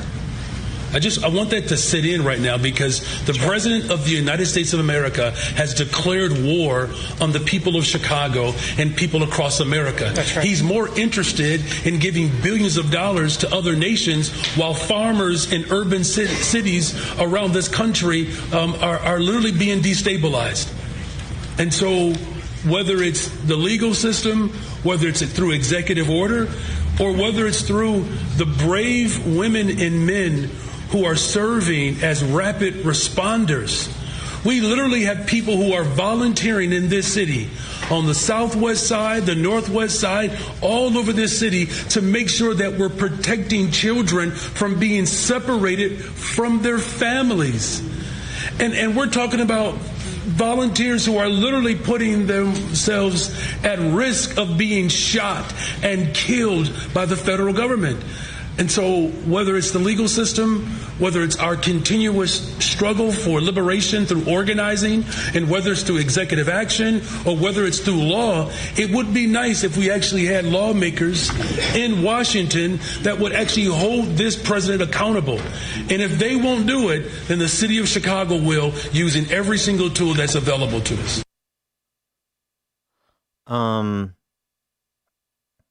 Couple of points of order, if I might. The Trump administration is defunding farmers in urban cities. What?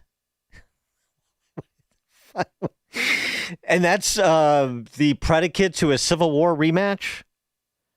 Volunteers protecting children from being separated from their parents.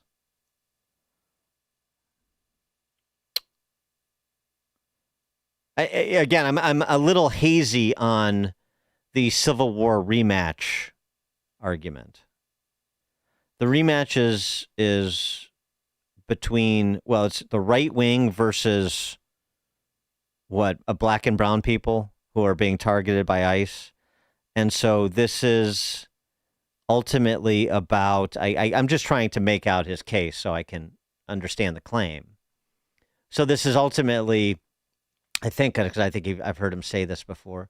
Ultimately, what's happening here, you see, is that black and brown people are being targeted, just like J.B. Pritzker said over the weekend with respect to that South Shore apartment complex. Black and brown people here illegally are being targeted. They won't say that, but that's ICE's interest, is people here illegally. And even though it's not just black and brown people that are being apprehended and moved for deportation, as we talked about with some of the recent ICE arrests as part of Operation Midway Blitz, that's immaterial. The facts, obviously, here are completely immaterial.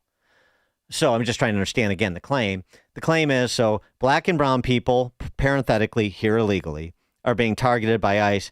And once they're rounded up by ICE, these thugs, these terrorists, these racists, then the Trump administration is going to round up all black and brown people, citizens or non-citizens, and put them in chains. Do I have that right? Is that the argument? Because that's what's being advanced. I mean, it's such a ridiculous argument. You can't sort of say it as forthrightly as I did. So you have to do they want a Civil War rematch, and then you talk about defunding urban farmers and funding foreign nations. I mean, here's a guy who's peeling back foreign aid. But anyway, I digress. I guess he means Israel. I don't know what he means. But spending money to foreign nations and not urban farmers or people volunteering to protect children being separated from their parents, and lawmakers need to hold this president accountable, and somehow that all adds up to a Civil War rematch. Sure, okay. Wow, dizzying intellect. But that is what they're attempting to do. There was this exchange between Stephen Miller and one of these fungible CNN mouth-breathing, teleprompter reading, news desk types. Boris Sanchez, I believe that's his name. Is it the case that, as Pritzker frames it, you are profiling brown people, that this immigration crackdown is designed to go after people of color?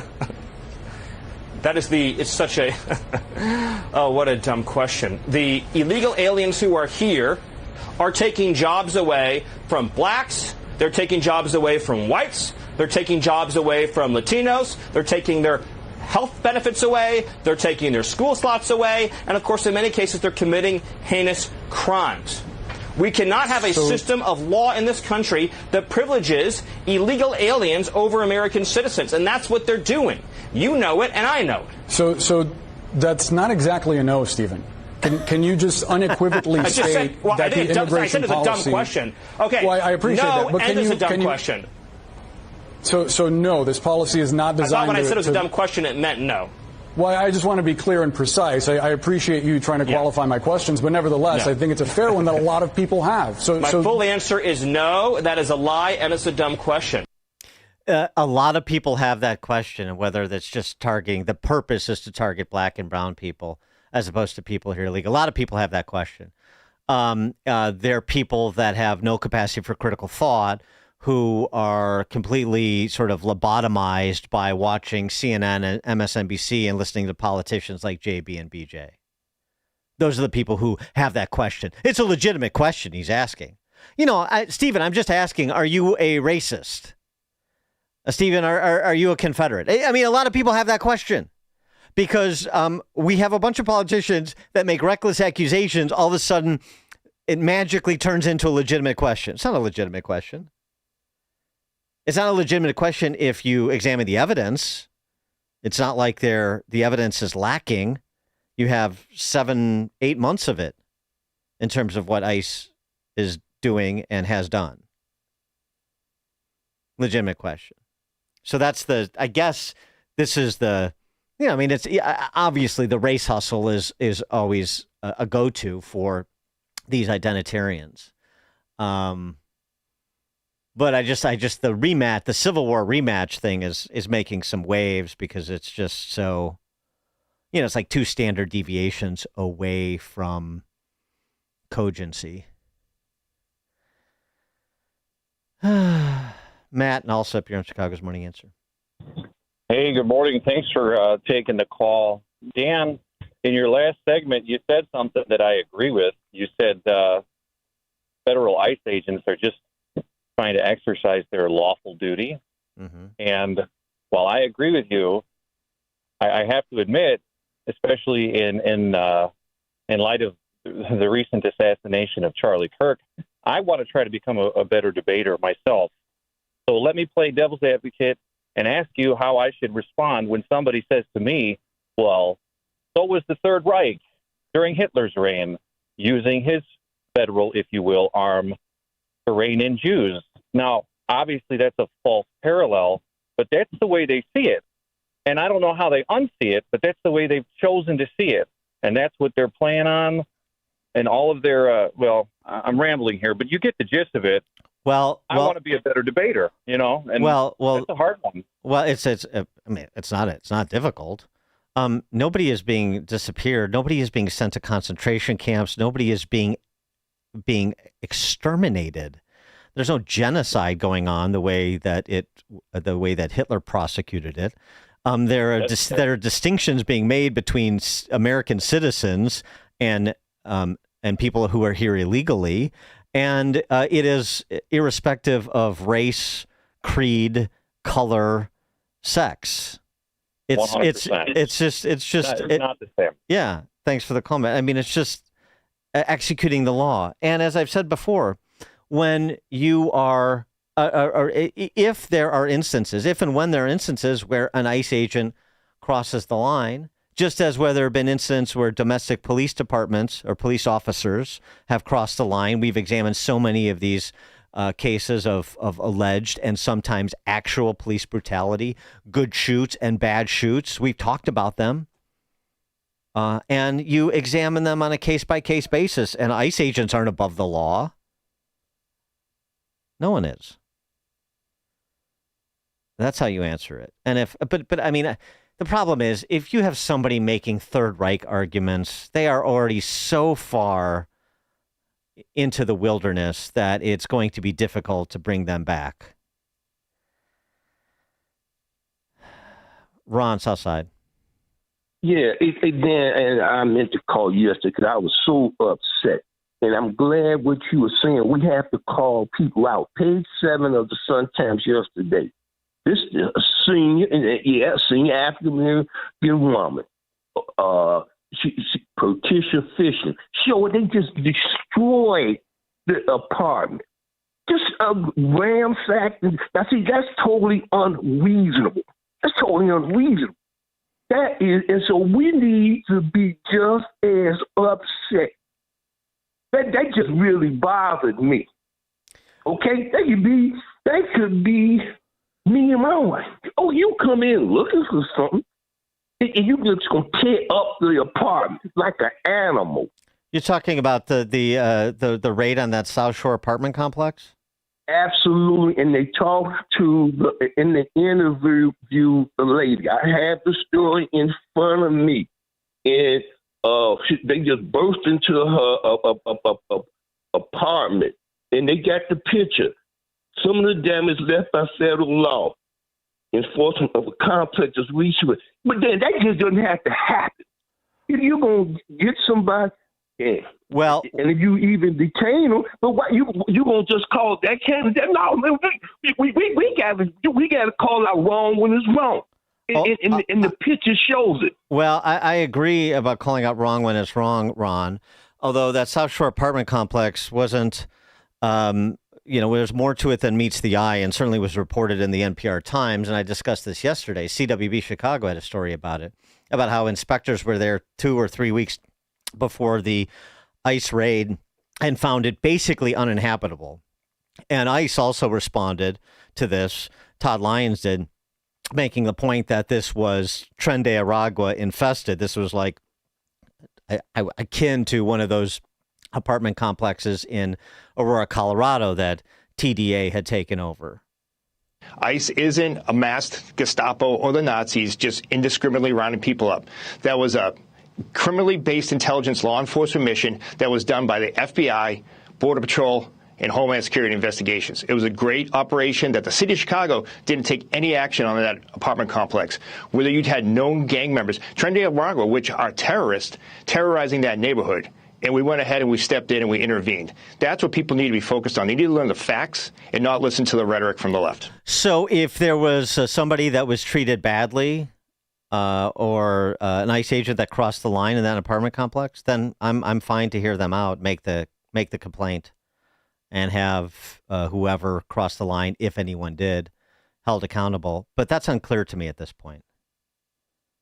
For exactly the story that was CWB Chicago had, detailing Chicago's knowledge of this complex, and what you're hearing from ICE in terms of this joint operation that targeted that apartment complex because it was TDA infested. You can't take the NPR Times at face value on anything. We should know better than that. This is Chicago's Morning Answer. Your show keeps me alive during the week. There's nobody I'd rather listen to between 5 and 9 in the morning than you guys. On AM 560, The Answer. Are you tired of tech headaches slowing your business down? Unique Computing Solutions has been the go-to IT team for businesses in Illinois and Northwest Indiana for nearly 30 years. Your systems should be running smoothly, your data secured, and your communications streamlined. Visit our website today at uniquecomputingsolutions.com. That's uniquecomputingsolutions.com. Your IT challenges solved. AM 560, The Answer. That sound means it's time for In-Depth History with Frank, the history teacher from Arlington Heights, because there's nothing new in this world, just the history you don't know and Frank does. Frank, take it away. Good morning. In 1850, as the nation veered towards civil war and the new Free Soil Party dominated Taylor Township in western Cook County, its name was changed to Proviso Township to honor the Wilmot Proviso, which tried to outlaw slavery in any territory acquired from the Mexican-American War. One man who opposed the war was Representative Abraham Lincoln, who in 1847 proposed his Spot Resolution, which demanded an inquiry into the actual location of where the hostilities started. It failed, and the USA nearly doubled in size again in 1848. But Lincoln became one of the greatest of presidents, and like Andrew Jackson before him, increased executive power, this time by use of the pocket veto on the Wade-Davis Reconstruction Bill. Because this bill passed in the last 10 days of the session, and rather than oppose the Congress with a regular veto, Lincoln did nothing. So without a formal rebuke, he killed the measure. In 1972, Richard Nixon, like his most recent predecessors, decided to impound funds that Congress had appropriated. This power was first used by Thomas Jefferson to reduce spending on the military, but Nixon's use was more brazen as he tried to kill an environmental project Congress had already overridden his veto on. In response, the Impoundment Control Act of 1974 was passed, which, ironically, Nixon signed a few weeks before he resigned. This act requires that to impound funds, the president must send a special message to the Congress asking for a rescission of funds. They have 45 days to make a decision. Now, the Supreme Court has just upheld what is being called President Trump's pocket rescission of USAID money that he proposed within the 45-day threshold. Congress has not responded. The money is now unspent, and this decision may change later. But if the violence continues in Broadview, interestingly located in Proviso Township, it is an absolute certainty that SCOTUS will side with the president to uphold the law. Oh, and very interesting. You brought it all the way around, as you do, Frank. And what do you think of? Because I know we had a little bit of a text exchange on this. What do you think of the gambit by Pritzker to challenge the president's ability to activate the National Guard? Well, I think Mr. Pritzker should, remember that, no one with views that are essentially Confederate has ever resided at 1600 Pennsylvania Avenue. What he's doing and what Mayor Johnson are doing is, not protecting those federal officers there. If that's the case, if there was an order from them, I don't know. But, the federal government is going to win here. I have no doubt about it in the courts. So what they're doing is dumb politically, too. It really is. Frank, thank you as always. We appreciate it. Coming up at 7:07, we'll turn our attention to new revelations about Jack Smith and the FBI's bad actions during Operation Arctic Freeze. That's at 7:07. It's now 7 o'clock at AM 560 WIND Chicago. They are morning October 7th in Israel. I'm Dave Anthony, Fox News. And we are still fighting 2 years later, as you said. 2 years later, and they're still not here. Liron Berman's brothers are among the 48 hostages Hamas still holds, kidnapped in the terror attack that killed nearly 1,200 others and triggered the war in Gaza. And though he's hopeful about talks continuing today in Egypt on a ceasefire plan that would free all those hostages, Berman also tells Fox. Until they are here, they are not yet here. So a lot can happen. The government shutdown is now on its 7th day, with Congress still in a stalemate over funding. Hundreds of thousands of federal workers off the job, but those deemed essential have to work without pay, like air traffic controllers, and some have been calling out sick. Transportation Secretary Sean Duffy just told Fox, I want our controllers to go to work. That's their job. They're important jobs. Eventually, they're going to get paid. But we got to be honest, they're humans, and they're under pressure. There are almost 500 flight delays so far this morning after almost 6,000 yesterday, in part because of those controller sickouts. The Trump administration is going to appeal the federal judge's ruling blocking the president from deploying National Guard troops to Portland, Oregon, where protests have raged on against immigration raids. Fox's Mark Meredith is at the White House. It's unclear how long the appeals process may stretch on for and how the higher courts may rule. The confusion certainly has the president looking at other options. He told reporters on Monday he may invoke the Insurrection Act at some point and deploy the military. If people were being killed and courts were holding us up, or governors or mayors were holding us up, sure, I'd do that. Democrats in Illinois have also filed suit to block troops from being sent there, but Texas Governor Greg Abbott, a Republican, is deploying his guard to back up the Trump administration. They handed out the Nobel Prize for Physics this morning, shared by 3 scientists in the U.S. for their work in what's called quantum tunneling, that's helped develop digital technology. Friday, we'll find out who gets the Nobel Peace Prize. America's listening to Fox News. Good morning. It's 62 degrees in Chicago on AM 560, The Answer. I'm Stace Keene in the AM 560 newsroom. The state of Illinois is suing the Trump administration after it authorized the deployment of 300 National Guard troops to our state after federal agents were sent to Chicago last month in what's being called Operation Midway Blitz. Trump administration also ordering another 200 troops from Texas to join them. Now, speaking with reporters, Chicago Mayor Brandon Johnson says that the deployment will negatively affect the local economy and strain our city's police department. It will also have a chilling effect on economic activity in Chicago. We have seen in other jurisdictions where the president deployed the Guard. President Trump told the military generals and admirals in Quantico, Virginia last week that the military should be deployed to major cities. Texas Governor Greg Abbott says he supports the Texas National Guard's deployment to Chicago. A 45-year-old man is dead following an accident where a metal object flew into his windshield early yesterday morning. According to reports, that incident happened on I-94. It shut the interstate down for about 3 hours. Authorities say dashcam footage showed the object flying off a semi-trailer with an intermodal container. Police are asking anyone with information to contact the Illinois State Police at 847-608-3200.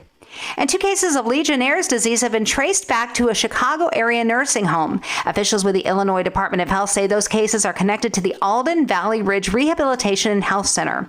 Tests traced Legionella bacteria to a patient's room and the building's cooling tower. Water restrictions have been put into place, and health officials are advising anyone who's been to that nursing home in the past month and is experiencing symptoms like cough, shortness of breath, headache, muscle aches, or fever to see their doctor right away. News is a service of Quick Delivery Service. Make Quick Delivery Service your personal ground crew anytime, anywhere, any place. When you need to move your shipment or freight, Quick Delivery will get it there. Get a quote in advance and eliminate any surprises at quickdelivery.com. A check of the roads is coming up in 2 minutes on AM 560, The Answer. Mike Gallagher believes there's another layer. This feels spiritual, almost as if the forces of evil are attempting to silence us. Just like this 22-year-old assassin set out to silence Charlie Kirk. And I do feel there's something otherworldly going on. There is a good versus evil. The Mike Gallagher Show, weekdays at 9 on AM 560. The Answer.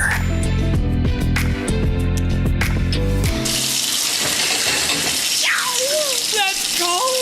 Don't get get stuck with a cold shower this fall, give CenterGuard Plumbing a call. Get a new 40-gallon water heater installed for just $1,195 for standard installation, or a 50-gallon heater for $1,295 standard installation. A proud new sponsor of AM 560, CenterGuard is offering specials on new water heaters. Don't wait. The cold temperatures are coming, and the same can happen to your water heater. If you're having hot water issues or your water heater's over 8 years old, take advantage of this fall special today. CenterGuard Plumbing is Chicagoland's same-day water heater experts. Call before noon, and they can schedule your repair or install the same day on in-stock water heaters. They'll even haul away your old one, no charge. You're only a text away from install today. Call 847-406-8883. Mention AM 560 to receive fall special pricing. That's 847-406-8883. Call or text 847-406-8883 or visit CenterGuardPlumbing.com. Signature Bank is Chicago's fastest growing independently owned business bank, a bank where relationships still matter.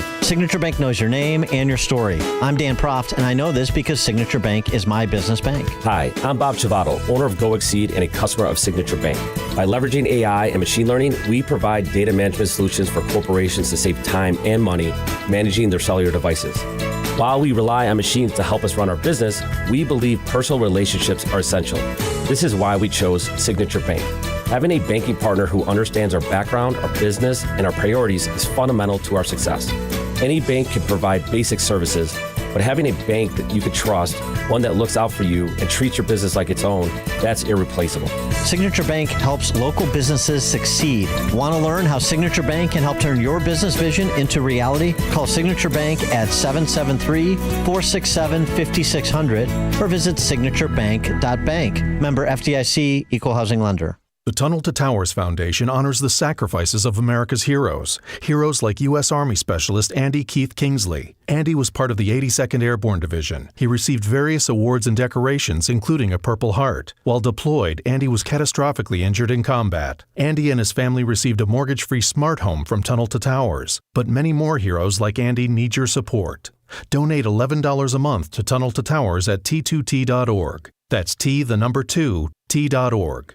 Dr. Halbert here. Are you tired of standing in front of the paint aisle wondering which product really works? That's exactly why I invented Blue Stop. It took me 10 years to perfect Blue Stop's unique and effective formula. As a surgeon, I saw how stiff joints, sore muscles, and body aches kept too many people from enjoying life. Blue Stop works fast, absorbs quick, and smells great. No prescription, no waiting. It's on the shelf right now at Walmart. Feel the difference. If you're one of the millions of Americans behind on your taxes, if you're afraid to open your mail because IRS collection letters could be coming, listen carefully. The IRS is cracking down, taking paychecks, freezing bank accounts, revoking passports. That's a fact. But here's what most people don't know. There are official tax relief programs designed to help struggling taxpayers. Programs that could save you thousands if you qualify. No one knows these programs better than the experts at Optima Tax Relief. Optima's award-winning team will fight to protect your paycheck, your passport, and your property. Their tax attorneys and licensed tax professionals will work tirelessly to get you the best deal possible with the IRS. Every day, penalties and interest keep piling up, so don't wait. Call Optima now for a free consultation. Call 800-965-1433. 800-965-1433. 800-965-1433. Optima Tax Relief.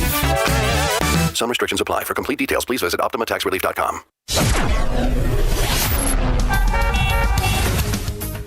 Taking a look at the roads from the Team Hochberg Traffic Center, I'm Sue Aller. Inbound on the Eden from Lake Cook to Montrose is 17 minutes. Outbound is 18. The Kennedy inbound from O'Hare to the Burn Interchange, 30 minutes. Outbound 37. You also want to watch out for a collision inbound at Keeler Avenue slowing you down. Eisenhower inbound from Wolf to the Old Post Office, that's 36 minutes. Outbound is 28 with a crash inbound at Pulaski Road, so really jam-packed over here. Inbound Stevenson from Tri-State to Lakeshore is 41. Outbound is 24 minutes. And lots of flooding getting onto the Stevenson from Cicero Avenue. That entrance ramp is closed with flooding. We're getting reports that 4 cars are stuck in the water, so just be extra careful out there today. The Dan Ryan from 95th to the Burn Interchange is 27 minutes. Outbound is 12. Traffic is a service of AlmostFreeTeeth.com. Chicago's Morning Answer continues next, but now a check of your forecast from the National Weather Service. Texas. Today will be cooler with a morning shower, followed by a mix of clouds and sun in the afternoon, making it feel more like fall with a high of 67. Tonight will be clear with a high of 63.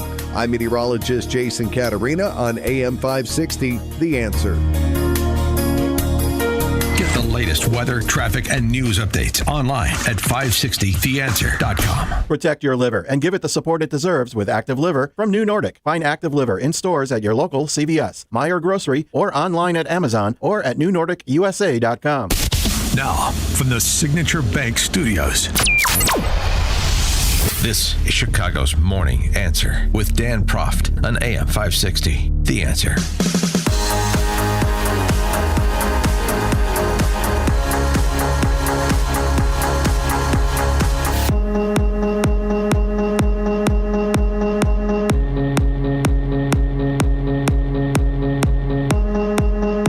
Top of the morning, Dan Proft here, and with each passing day, more information becomes available substantiating the fifth column action that was initiated against President Trump and his allies by the previous regime's heads of law enforcement and intel.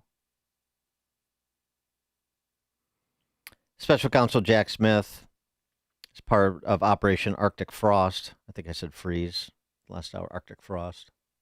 It's tough to keep track. Midway Blitz, Arctic Frost. Tough to keep track of all these fun names that law enforcement agencies come up with for their initiatives. Part of Arctic Frost, Jack Smith spied on Republican senators. The Arctic Frost team, Jack Smith and company, investigating Jan 6, tracked the phone calls of GOP Senators Lindsey Graham, Marsha Blackburn, Ron Johnson, Josh Hawley, Cynthia Loomis, Bill Hagerty, Dan Sullivan, Tommy Tuberville, and Representative Mike Kelly of Pennsylvania. This was a presser yesterday. Grassley and Johnson and Hagerty and Blackburn talking about it. Here's our friend Ron Johnson from Wisconsin explaining the importance of it. We wouldn't know about the list of 100 Republican entities that were targeted by Jack Smith's Arctic Frost investigation. I don't think we know about this as well. So we need whistleblowers. I think Dan Bongino and other folks in the FBI, they don't know where all the records are hidden. They still don't. They're not necessarily getting 100% cooperation. But this is outrageous what has happened. I just want to give you a timeline of this. I think you've already got the FBI sheet that shows the number of members of Congress that were targeted. Representative Kelly, Senators Graham, Hagerty, Hawley, Sullivan, Tuberville, myself, Senator Lummis, and Blackburn. Now, this memo was dated September of 2023. To put it all into context, the Mar-a-Lago raid occurred in August of 2022. Jack Smith announced the indictments against President Trump in August of 2023. So this is almost 2 months later. They're casting this net, this fishing expedition against members of the Senate and the House. Again, I've been investigating this with Senator Grassley. This doesn't surprise me, but it should shock every American of what the Biden administration has done. By the way, this is the first time I was targeted by the FBI. Under the Obama administration, the same thing happened to both Senator Grassley and I. As part of the Foreign Influence Task Force, we were giving a briefing to try and convince us that the Hunter Biden laptop was no big deal. Basically, trying to throw us off the track. So this is major corruption that's being revealed inside the Obama and Biden Department of Justice, the FBI. 312-642-5600, turnkey.pro answer line. I know what you're thinking. So is anybody going to be held accountable? Great question. I'll ask it for you. Don't know the answer. One of the questions I have is, okay, well, who authorized Jack Smith to track the phone calls of GOP legislators?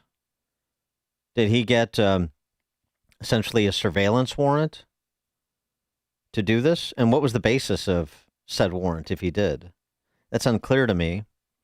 FBI official telling Fox News Digital that Jack Smith and his team tracking the senators were able to see which phone numbers they called, the location the phone call originated, and the location where it was received. That is not necessarily, that doesn't necessarily include the contents of the conversations. That would be different. Records collected in 2023 by Smith and his team after subpoenaing major telephone providers. Yeah, it was interesting that telephone providers would be so quick to comply. But even still, the legitimacy of that seems to me that court scrutiny would be required, because you're talking about elected officials and you're talking about the perception, to be generous, I'll just be generous, the perception of not just the fishing expedition that Ron Johnson made, the fishing expedition allegation that Ron Johnson made, but that is a legitimate question, but also that you're targeting people for political reasons. You're targeting these GOP senators for this fishing expedition just because they're allied with President Trump. What is the basis for the subpoena? The basis for obtaining these records? It is a disgrace to have to stand on Capitol Hill and reveal this, that the FBI was once weaponized to track private communications of U.S. lawmakers for political purposes. That's what Dan Bongino said. That era is over. The American people deserve truth, and under my leadership, they will have it, said Kash Patel. We promise accountability for those who weaponize law enforcement, and we will deliver it. What happens to Jack Smith? Nothing. Where is he now? Oh, probably of counsel at some white shoe law firm in D.C. That would be my guess. 312-642-5600, turnkey.pro, answer line and text line. A related story. Then Vice President Joe Biden's team intervened in February of 2016 to prevent the CIA from disseminating an intel report to policymakers about the perception senior Ukrainian officials held about his son's business dealings, according to newly declassified memos. John Solomon's Just the News has the story. The request that the intel community withhold the report from others in the U.S. government by Biden's national security advisor, Jake Sullivan, was, quote, extremely rare and unusual, unquote, according to a senior CIA official. The report, reviewed by Just the News, compiled the reactions of senior Ukrainian government officials to the December 2015 visit of Biden to Kyiv in the aftermath of the country's Maidan Revolution and the Russian seizure of Crimea. Biden appointed by President Obama to be the point man to manage U.S. policy there. Ukrainian officials in the government of Poroshenko disappointed with the vice president's visit to the country, his lack of substantive discussions. Those same officials privately mused about the U.S. media's scrutiny on Hunter Biden business dealings in Ukraine. These officials view the alleged ties of the U.S. vice president's family to corruption in Ukraine as evidence of a double standard within the United States government towards matters of corruption and political power, the CIA relayed. That's a quote from the report. The report also shows that Ukrainian officials, quote, expressed bewilderment and disappointment, unquote, about the vice president's visit because he did not engage in any of the expected discussions about substantive matters. And it's all there at Just the News if you want to read it, but you get the gist of it. So the CIA, per the NSA, Jake Sullivan, Jake from the State Department, killed that report so as to not cast a negative light on the big guy and baby boy Hunter, the smartest man he knows. CIA covering up for Biden on the one hand, while the FBI and DOJ target Trump and his allies on the other. Yeah, that's about right. I don't think this comes as any particular surprise, but it's always good to have the substantiation to buttress the implication Will anything happen to Jake Sullivan? No. Jake Sullivan, Jack Smith, add them to the list. But I got to say, I mean, it's still useful what Kash and Bongino are doing here. They always haven't presented themselves in the most favorable light. I'm thinking particularly of the Epstein matter. But they are doing some good work over there. And as you heard Ron Johnson say, look, it's not just because they're director doesn't mean they know where all the documents are buried, as it were. And so the importance of whistleblowers, which you heard from Senator Johnson. Yeah, that's true. And it's good to see that when they do get their hands on information like that, they are making it public post haste. That need to. If for nothing other than to ensure the accuracy of the historical record as it pertains to these individuals, the Jack Smiths and the Jake Sullivans and the Biden administration, the Obama administration. And there's something else that Kash is doing, too, that bears taking notice of this week, and that is he is cutting ties between the FBI and the Southern Poverty Law Center and the Anti-Defamation League. Good. Long overdue. It calls into question not just Jim Comey, that's an obvious one, but it calls into question Chris Wray. It's something, I don't know, we probably should have taken notice of, press Chris Wray on during his tenure at FBI. Why are you aligned in terms of, you know, the hate crime training that the Southern Poverty Law Center, ADL, were doing within the FBI? Talk about indoctrinating the indoctrinators or indoctrinating the investigators. ADL and Southern Poverty Law Center, these are leftist organizations. They are shills for the left. Yes, sometimes the ADL accidentally stumbles into an insight when it calls out anti-Semitism, which is a feature on the left.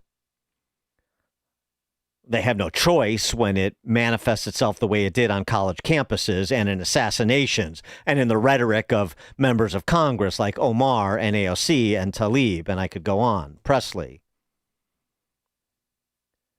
But otherwise, these are gross, and I do mean gross, grossly ideologically left organizations that basically characterize any sort of conservative group or outlet as a hate group or outlet. And they're partnering with the most powerful domestic law enforcement agency in the country. So the fact that Kash has moved relatively quickly on that amid everything else that he has to do, Kash and Bongino, that's pretty positive. So, you know, I do want to give credit where credit's due. We have a lot of things to undo and unearth. And so let's actually take some notice and offer some appreciation when some of the things to be done and some of the things to be unearthed are indeed accomplished. Bill on the Northwest side. Yeah, Dan, same old story. No accountability, outrage, and maybe a strongly worded letter. And so what do we think is going to happen the next time a Democrat administration comes in? Since there was no accountability for what they've done the last time, what will be their accountability the next time? Yeah, well, thanks for the call, Bill. I know that's the nagging question, and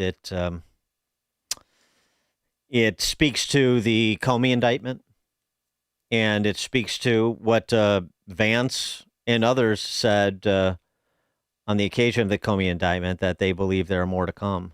Well, again, provided there is a legitimate legal basis, they better come. Before you see it on TV, share it on Facebook, or read about it in the paper, hear it here first. This is Chicago's Morning Answer on AM 560. The Answer. Fellow patriots, our neighbors in Manteno are under attack. Governor Pritzker handed over $536 million of your tax dollars to Goshen, a company affiliated with the Chinese Communist Party and under congressional investigation. Now Goshen wants to use toxic chemicals near family homes. But the concerned citizens of Manteno are fighting back in court, and they need our help. Join us Tuesday, October 28th at Olympia Fields Country Club for an evening with Gordon Chang, a leading expert on China's threat to America. Cocktails at 6, dinner at 7. Every dollar raised goes directly to their legal battle against the CCP-affiliated Goshen. Get your tickets now at breakthrough-ideas.com. Learn more at our Dump Goshen webpage. This is our fight, Illinois. American taxpayers shouldn't fund Communist China's expansion onto American soil. Get involved today. Breakthrough Ideas and the Coalition for a Prosperous America are sponsoring this event and standing with concerned citizens everywhere. Hi, this is Sean Thompson. When you take your grandkids to Disney, do they know what's in your investment portfolio? Do they even care? They're busy having a great time, and you're busy making memories. At Alpha Wealth Group, Tom Fortino understands the nuts and bolts of retirement planning. The investments, the stock market, taxes, Social Security, Medicare, and much more. But think about it. What are you really trying to do here? Is your goal to beat the S&P, or is your goal to make memories with your family? At Alpha Wealth Group, their goal is to give you the confidence to spend in retirement without the fear of running out of money. Call Tom Fortino and the team at Alpha Wealth Group to learn more. You can do it today.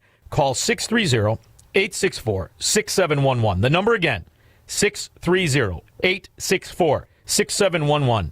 To schedule a no-obligation consultation. You can do it today online as well at alphawealthgroup.com. That's alphawealthgroup.com. When the power goes out, life stops. Heat, AC, fridge, phones, all gone.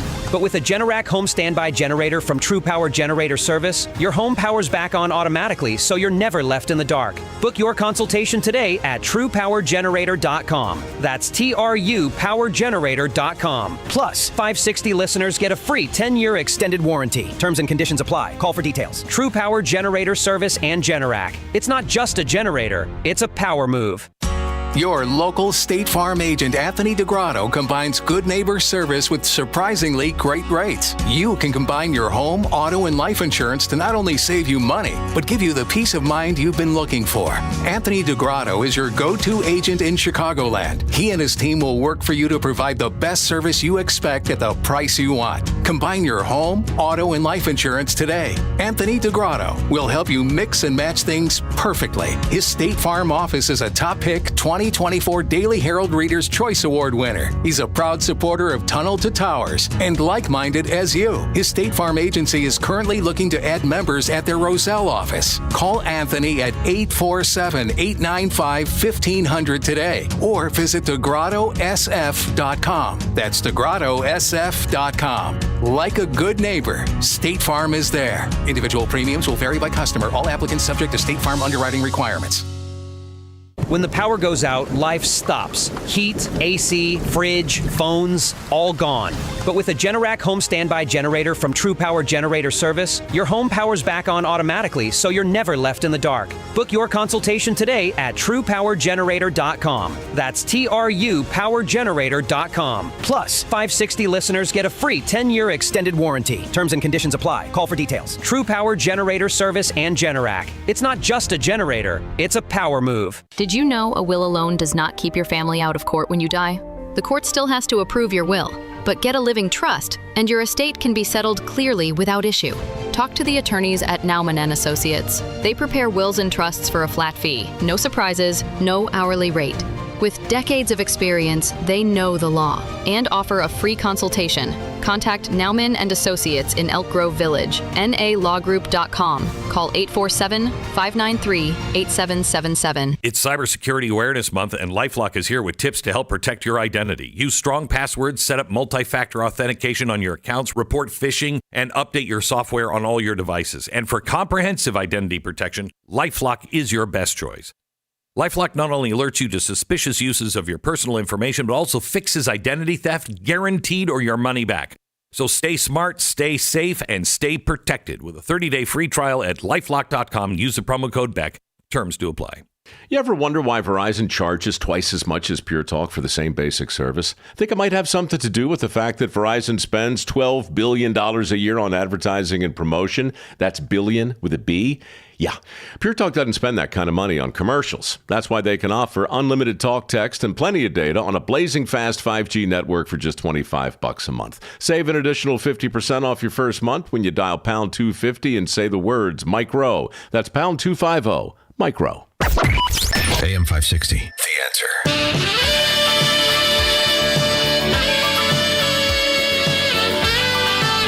Top of the morning, Dan Proft here.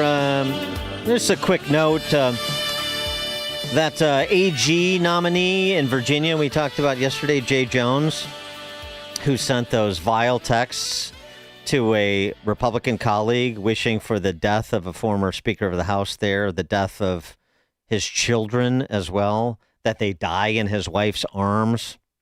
That's not all. It's keep coming. He also said in another conversation with this same former GOP legislator, Carrie Coiner, according to her, in a discussion about a bill to remove qualified immunity for police officers, which protects them for personal liability in the line of duty.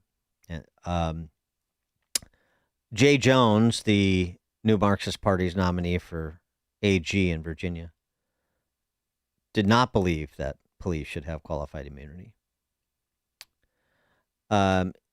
She said, did Representative Coiner, police officers have to make split-second decision about whether or not to shoot a gun to protect themselves or protect others. And if they're having to think about it, will this strip my whole family of everything? Are they going to be able to make that split-second decision? I said, I believe that people will get killed. Police officers will get killed. And she said that Jay Jones said, quote, well, maybe if a few of them died, that they would move on, not shooting people, not killing people. That's what Jay Jones, running to be the chief law enforcement officer of the state of Virginia, said about police. If a few of them died, they would move on, not shooting or killing people. A few police officers have to die. We're going to have to crack a few eggs to make sure that police don't do what they do, which is just randomly shooting and killing people, the same way that you have our political leaders here describing ICE. It is not a particularly limited problem within that party.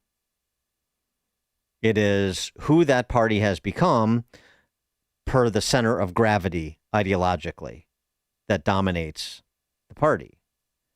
Jay Jones in Virginia, those members of Congress I just mentioned in the last segment, a BJ in Chicago, a JB at the state level.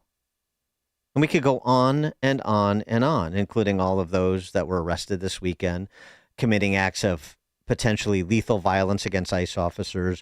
A University of Chicago professor, sociology professor, arrested at Broadview and charged with 2 felonies for assaulting a government employee. These people are unhinged.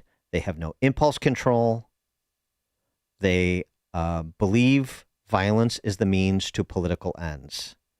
Their own words and their own actions. Coming up at 7:37, we'll do our weekly conversation, all things Illinois policy and some politics because he's a gubernatorial candidate. With Ted Dabrowski, that's 7:37. Now we check the headlines.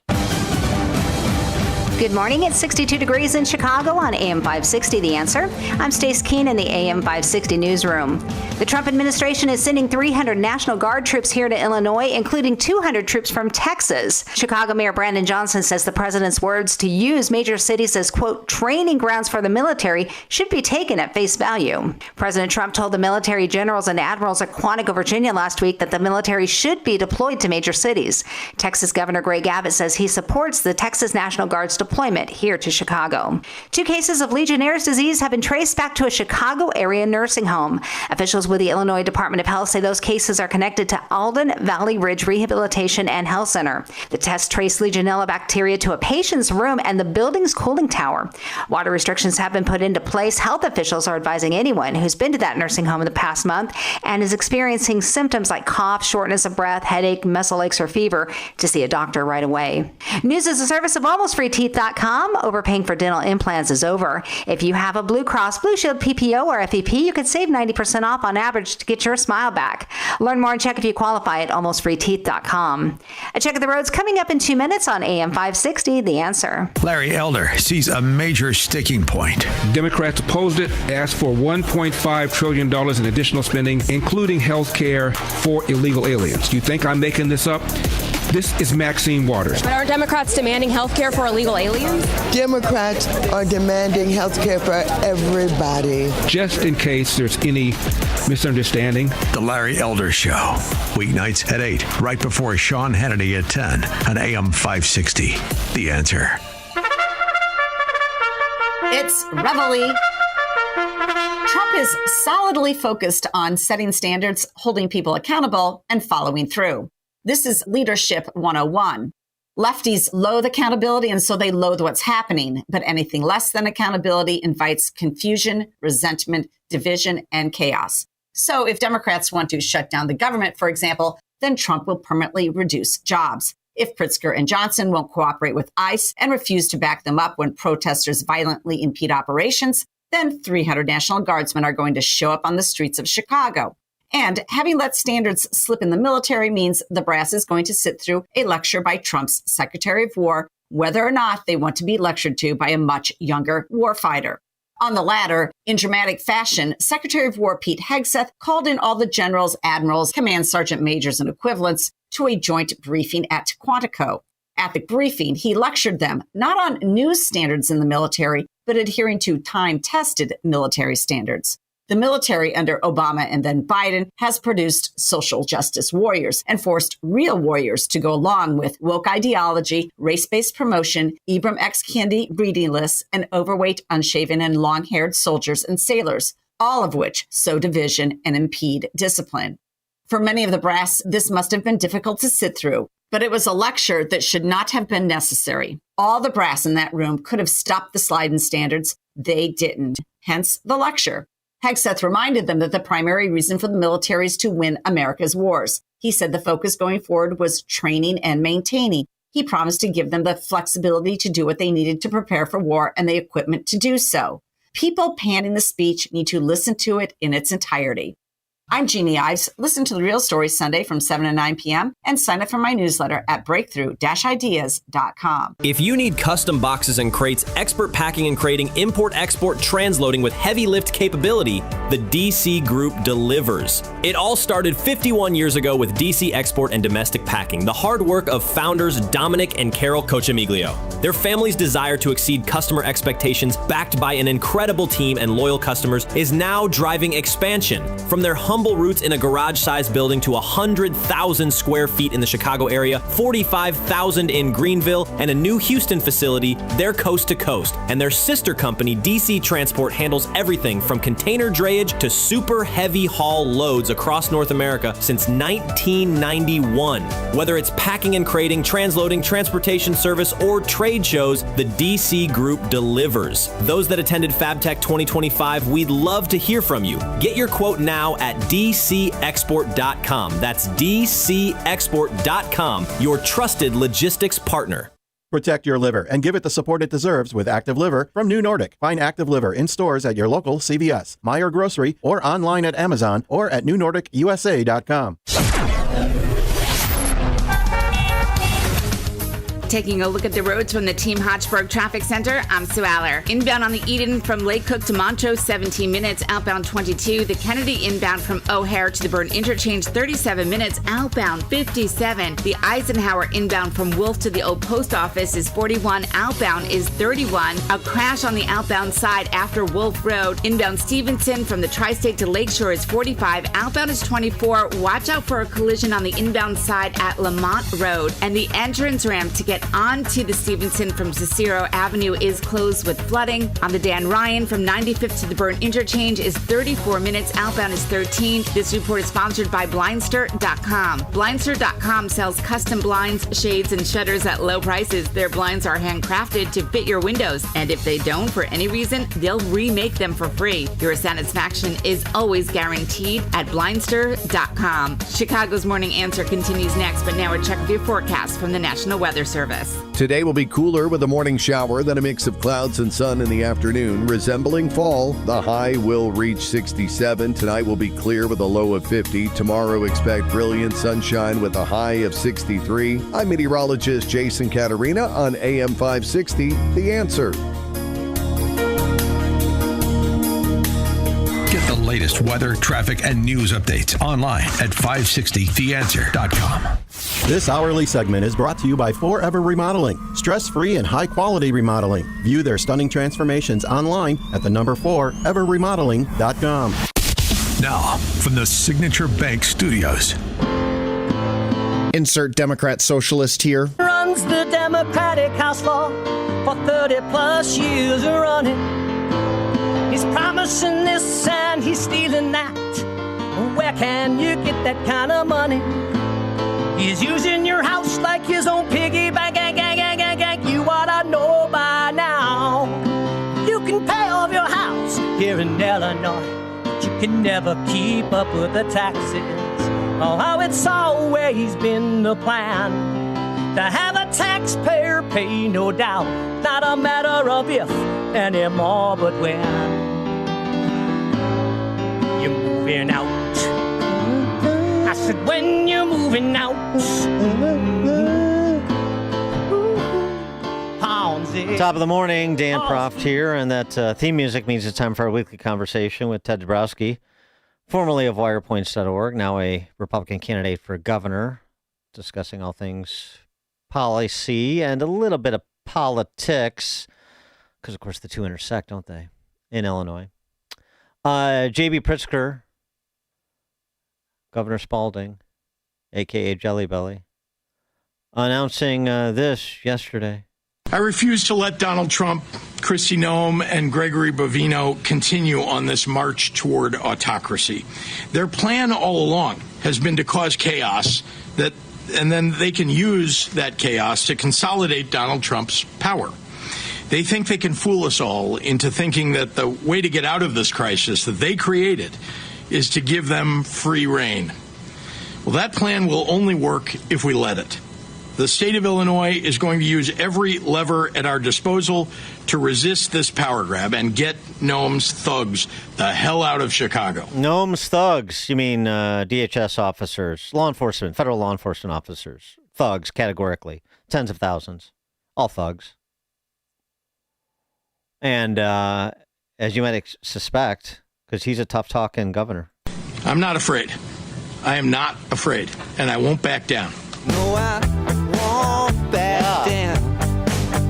You can stand me up at the gates of hell, but he's at the gates of hell, all right. Back down. Uh-huh. Okay. All right. He's thrown down a marker. Before we lose sight of what we're discussing here, what the point of this is, the point of this is not the overheated rhetoric of Governor Spalding, a.k.a. Jelly Belly, a.k.a. Pritzker, or the silly executive orders of BLM Brandon. The point of this is to prevent, I'm talking about what we're discussing, what we're advocating for, what we're trying to address from a public policy and public safety perspective, to prevent stories like this one. A man accused of murdering 6 people in California was deported several times previously, according to ICE. A Mexican national in California, deported several times, now facing 6 counts of murder in relation to a September 7th crash while he was drunk. The DUI charge is his 4th. Oh, and who did he kill? Driving under the influence of alcohol when he crashed his car into a tree, killing 6 passengers and severely injuring another. So, ostensibly, he killed people he knows. First entered the United States in 1995. Since his first illegal entry, he has been arrested several times for possession of cocaine, multiple DUIs, and removed multiple times from the United States. Preventable crimes. The migrants that were killed on that expressway in Florida when that illegal immigrant from India did an illegal U-turn because he didn't, I don't know, he didn't have the common sense not to try a U-turn on a turnpike with a tractor trailer, or he didn't understand the road signs, or some combination of the two. And what do we have here? we have a story of New York illegal immigrants getting real IDs they're not eligible for, and CDLs. Governor Kevin Stitt of Oklahoma weighing in on this because he came upon an individual with a New York State commercial driver's license. The name on the license, no name given, from Richmond Hill, New York. CDL license good for 3 years. Kevin Stitt, the governor of Oklahoma, if New York wants to hand out CDLs to illegal immigrants with, quote, no name given, that's on them. The moment they cross into Oklahoma, they answer to our laws. Oklahoma Highway Patrol performed an enforcement action along I-40 and apprehended 125 illegal immigrants. And this is where they happened upon this New York State CDL with the name, no name given. But CDL issued. Real ID. New York State Real ID issued. And, of course, Ted Dabrowski, our next guest, stood with Angel families last week outside that Broadview ICE facility to make this exact point. Ted, thanks for joining us. Appreciate it. Good morning, Dad. How are you? Good. The response to what Pritzker announced yesterday, the litigation against the Trump administration in federal court, and you can fold in BLM Brandon's ICE-free zone executive order if you'd like. Yeah, listen, I think, for a lot of your listeners, they get all this that you're saying. They understand the problem. They get it. But there's a lot of people out there, and I see messages of people who don't get it. And, for them, they need to understand, how this problem all started. It's important to go backwards a little bit. This whole mess started not under Trump, not under any of the ICE actions. It all started when Biden opened the borders and just let 12 million people flow in here without us knowing who was coming in, what numbers were coming in, how many criminals were coming in. We lost control of our state. We had an invasion. That's the real invasion we had when we let so many millions of people come in without any idea of who was coming in. The other point that's really important is that both Pritzker and Johnson incentivized more illegal immigrants, among them many criminal immigrants, to come to Chicago and Illinois because of the sanctuary policies and the welcoming policies. We have spent over $2 billion on free health care alone on illegal immigrants so far. And amongst that, when you start handing out free housing, free health care, free this, free that, you're going to incentivize many people who should not be here, including criminals. So that's the real problem. Now we're stuck. We the people who want law and order, we're stuck having to clean up this mess.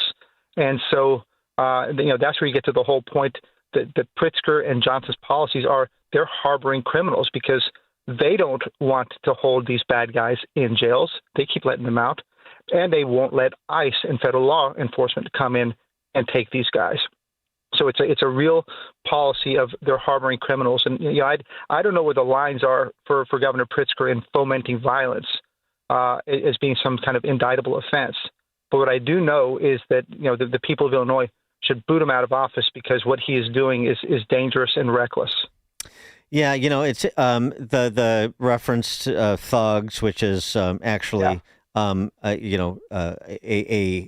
lighter touch than he's been giving rhetorically. He's called ICE agents terrorists. He's called them racist. Yeah. There's a good piece in the Journal, Wall Street Journal, by Kristen Wagner, who's the CEO at Alliance Defending Freedom. False charges of hate encourage violence, and that's what all these charges are. I mean, these charges are worse than just hate. They include hate, but they're the repeated allegations of disappearing people, like these are death squads, and that you have volunteers trying to identify ICE agents to protect people here illegally, and they are putting their lives on the line. They could be shot by ICE. All of this characterization with these false allegations encourages people who are already ideologically driven to cross the line again, perhaps it's not legal culpability, although you're getting close to incitement with some of the things that are getting close. Yeah, with some of the things that are said. But the result is what we saw this weekend in Chicago and around Broadview, and there were a number of arrests, and there should have been. As Chief Snelling, Chicago police chief, said, you had at least 2 individuals use lethal violence against federal law enforcement officers, and this is just completely glossed over by the political power structure that was on display yesterday. Yeah, not even just completely glossed over, but they tried to refute that, and at least Snelling has admitted it, so that we know the record there. No, I think that it's hard to find the right words to say it in a professional way. Just the kind of words that both Pritzker and Johnson have used, and Pritzker, I guess, maybe so in particular because being the governor. In terms of using, saying that they're creating terror, like you said, disappearing people. It's amazing that he would say stuff like that. And, especially when we're talking about in some cases ICE, but in some cases we're talking about the National Guard. He's calling them thugs, and we have an Illinois National Guard, right? The Texas National Guard may be the one that comes up here to come to Illinois. But he's calling these people who are dedicated to protecting our country, our people, calling them thugs. And the governor is so out of whack with what we need here. And this is the whole problem. Now you get to the whole problem of the whole system of policing and the whole public safety system. Because if it's rotten at the top, if it's rotten at the Pritzker level, if it's rotten at the Johnson level, it makes it very hard for a guy like Snelling, who I've liked many of the things he's said. I think you mentioned earlier, he speaks sense sometimes, and I like that. But it's hard for a guy like that to operate when the system is so corrupted by Johnson, by Pritzker. They're decarcerationists. They don't like the police.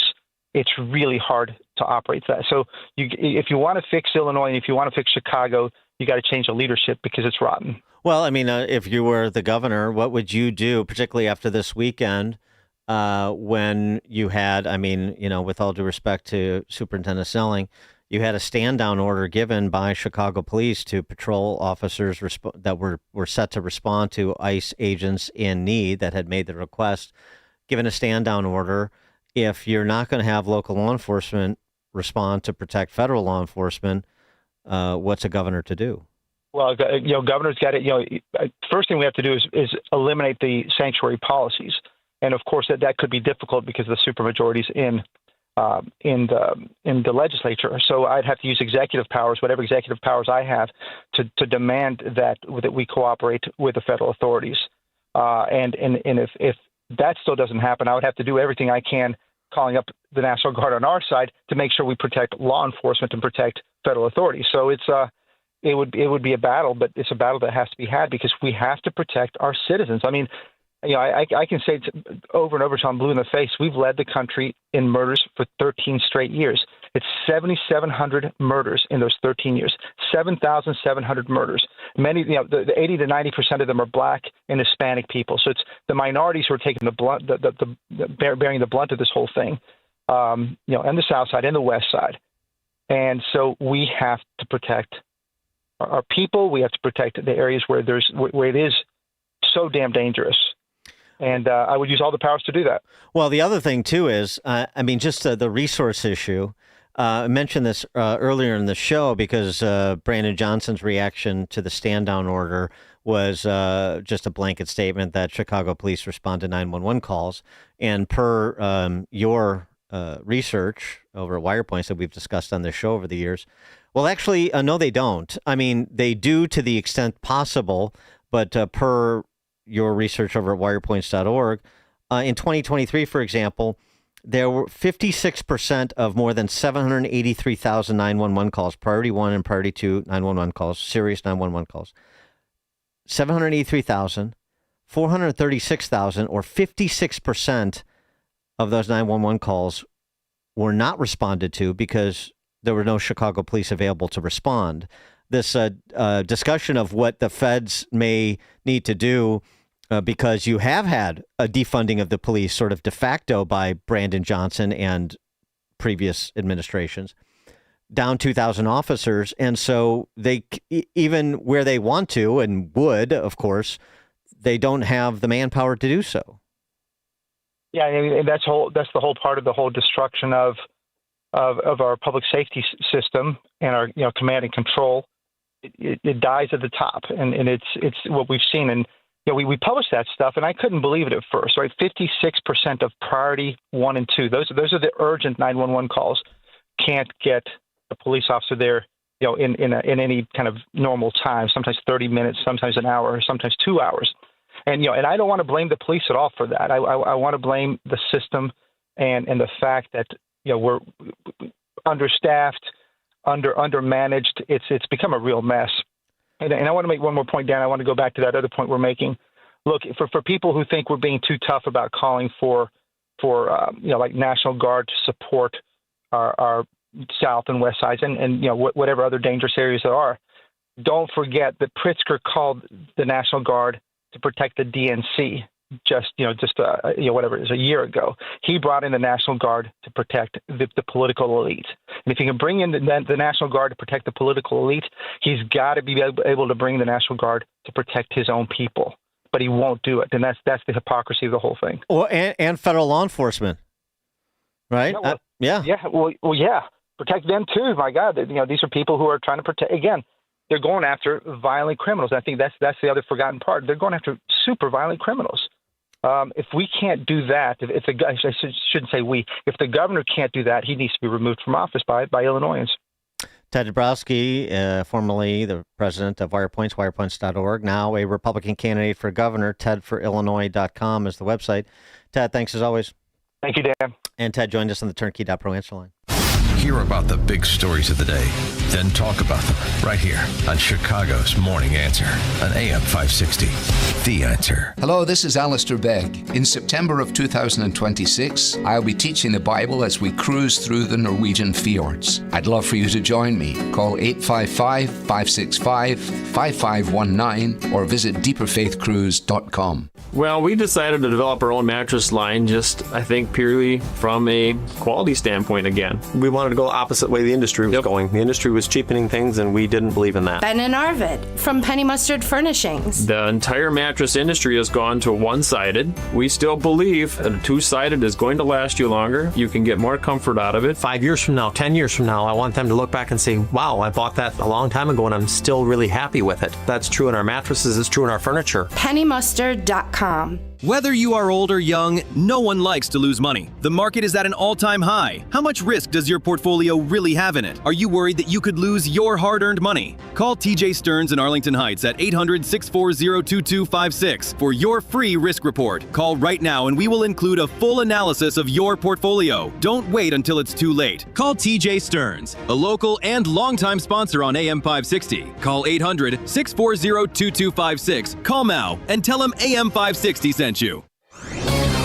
This is Hugh Hewitt for townhall.com. Each and every day that the government shutdown continues, the more it will become clear to the American people that this is indeed a Schumer shutdown. That's the harsh reality for Democrats. Everybody knows it. They know that Schumer is afraid of AOC, afraid of the hard left Democrats she leads, and afraid of a primary challenge in 2028 that he knows he is likely to lose. And Chuck Schumer is afraid of life after Congress. He's 74 now. He's been in the Congress for 50 years. He'll be 78 when he runs again. He can't imagine life after being in Congress. Democrats have gone full Thelma and Louise over the shutdown cliff because they don't listen to anyone except themselves. And it's going to be a hard landing. The sooner the Democrats pull the parachute, the better it will be for them. But there's a lag time in polling. It could be a while, indeed a very long while. The GOP has absolutely no reason to move an inch, none, and they won't. Schumer ought to end the shutdown now. Honey, what's for dinner? Honestly, nothing. Nothing? Why not? Because every time I need a pan, I have to unload half the kitchen first. It's like Jenga, but with casserole dishes. Exactly. And I always lose. At Forever Remodeling, we create kitchens that fit your life, not the other way around. From smart storage to stunning finishes, start cooking in a kitchen built just for you. Visit foreverremodeling.com. That's the number 4, everremodeling.com. It's hard to find a nursing home where Christ-centered care is provided. For over 130 years, Lutheran Life has served the needs of seniors at the Lutheran Home in Arlington Heights. With chaplains on full-time duty, the Lutheran Home provides spiritual support as your loved ones confront the hard realities of aging. Our nurses will care for your bodies, and our chaplains will care for your souls. Find out how by visiting LutheranLifeCommunities.org today. That's LutheranLifeCommunities.org.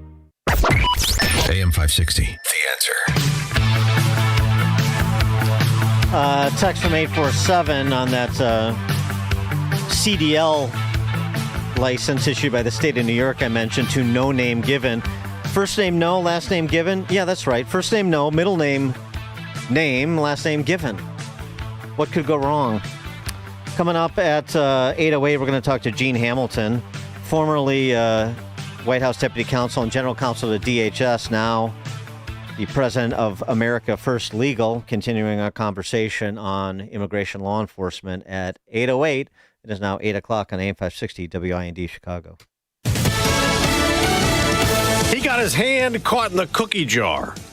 I'm Dave Anthony, Fox News. President Trump just wrote that on Truth Social about the special counsel who got him indicted twice, Jack Smith, calling him deranged and a sleazebag, reacting to what the FBI is now saying Smith did, investigating the January 2021 Capitol riot, tracking Republican senators' phone calls. It should shock, it should outrage every American. Senator Ron Johnson was among those tracked, along with conservative organizations. He just told Fox Business. It's not the Republicans that are a threat to our democracy. It's President Obama, it's President Biden, it's the radical leftists that have served and support them. Attorney General Pam Bondi may be asked about all that at a Senate hearing set to start in a few minutes, and she may also talk more about the push to send National Guard troops to more cities to fight crime and protests over immigration raids. Though a judge has blocked that for Portland, Oregon. President Trump says he could escalate it all. We have an Insurrection Act for a reason.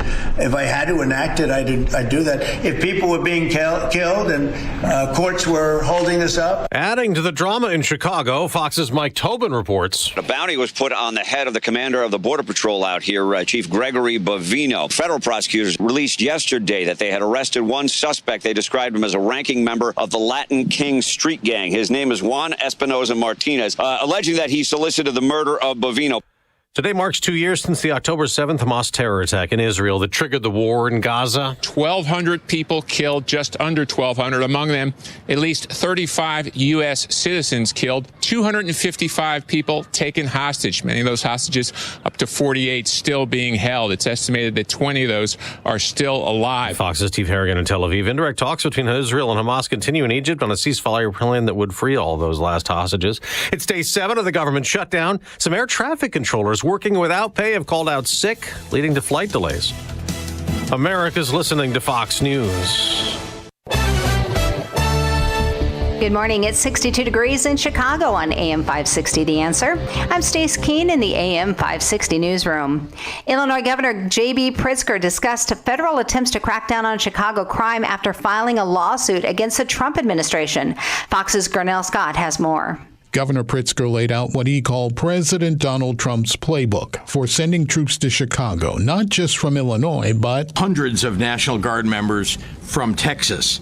And he has ordered them to activate for duty in Illinois. Pritzker said there's no need. There is no invasion here. There is no insurrection here. Illinois Attorney General Kwame Raoul said they've argued for a federal order to stop those troops from arriving from the state of Texas or anywhere else. Gurnell Scott, Fox News. A 45-year-old Chicago man is dead following an incident where a metal object flew into his windshield early yesterday morning. According to reports, that accident happened on I-94. It shut the interstate down for about 3 hours. Authorities say dashcam footage showed the object flying off of a semi-trailer with an intermodal container. Police are asking anyone with information to contact the Illinois State Police. And it's Marathon Week here in Chicago. Organizers of the Chicago Marathon expecting more than 53,000 runners to take to the streets, running 26.5 miles through 29 neighborhoods. And of course, this may cause some traffic headaches. You can find a complete list of street closures on the Office of Emergency Management's page at chicago.gov. Racing kicks off Sunday morning at 7:20. The course starts and ends at Grant Park. News is a service of Air Right Heating and Cooling, offering AM 560 listeners $56 off any service, including inspections. Don't wait for a heat wave for that old air conditioner to break down. Visit Air Right Heating and Cooling today at AIR-RITE.com. Again, that's AIR-RITE.com. A check of the roads coming up in 2 minutes, but time now for the AM 560 Business Beat. I'm Lauren Simonetti, and this is the Fox Business Report. Americans are still cooking and eating at home more than they did before the pandemic. Spice maker McCormick says it's selling more spices and flavorings. Though higher costs cut into its profit in the summer quarter, it cites the dynamic global trade environment. McCormick shares are up 1%. Constellation Brands, the U.S. importer of Modelo and Corona beer, is holding up better than expected. The stock's up 3% this morning. Its sales and profit declined from a year ago as sales dropped. However, Wall Street was expecting an even bigger decline. Reuters says Novo Nordisk, maker of weight loss medication Wegovy, has laid off dozens of employees in Clayton, North Carolina, at its largest U.S. plant. The company is in the process of restructuring. That's your Fox Business Report. I'm Jenny Coselda, invested in you. Scott Jennings sees a clear message from the president. Here's the quote from the president. If Hamas rejects the deal, then, as you know, Bibi, you have our full backing to do what you have to do. The ultimate result must be the elimination of any danger posed in the region, and the danger is caused by Hamas. Absolute moral clarity from the president. The Scott Jennings Show. Weekdays at 1, right before Hugh Hewitt at 2 on AM 560. The Answer. Salem News Channel is America's fastest growing conservative TV network. It's an absolute crazy day. Home to the largest lineup of free speech champions anywhere. Delivering in-depth insight and unapologetic opinion on today's biggest news stories. Americans aren't going to put up with this anymore. SNC brings you the news that matters, told with integrity and clarity. Watch Salem News Channel free 24/7 on your television. Stream now on Xumo Play. Gain insight into building strong marriages and raising godly children with Focus on the Family with Jim Daly each weekday at 11:30 a.m. on our sister station, AM 1160. Hope for your life.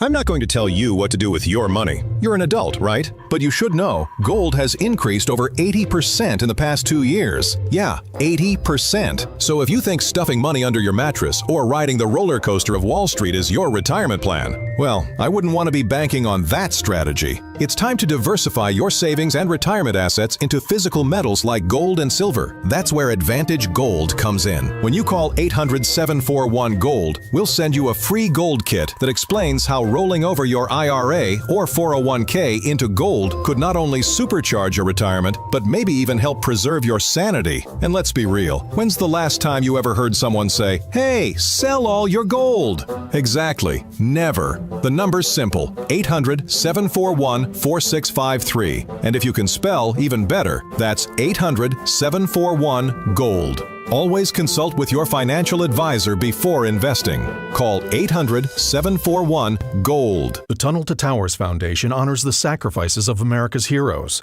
Heroes like U.S. Army Specialist Andy Keith Kingsley. Andy was part of the 82nd Airborne Division. He received various awards and decorations, including a Purple Heart. While deployed, Andy was catastrophically injured in combat. Andy and his family received a mortgage-free smart home from Tunnel to Towers. But many more heroes like Andy need your support. Donate $11 a month to Tunnel to Towers at T2T.org. That's T2T.org. I used to stand in the paint aisle staring at all those products and wondering which one actually worked. I wasted so much money on things that didn't help. Then I tried Blue Stop, and let me tell you, it works. It soothes my sore joints and stiff muscles fast, absorbs quickly, and even smells great. Millions of people already trust Blue Stop, and now I do too. No prescription, no waiting. It's on the shelf right now at Walmart. If you want real relief, choose Blue Stop and feel the difference. Blue Stop at Walmart today.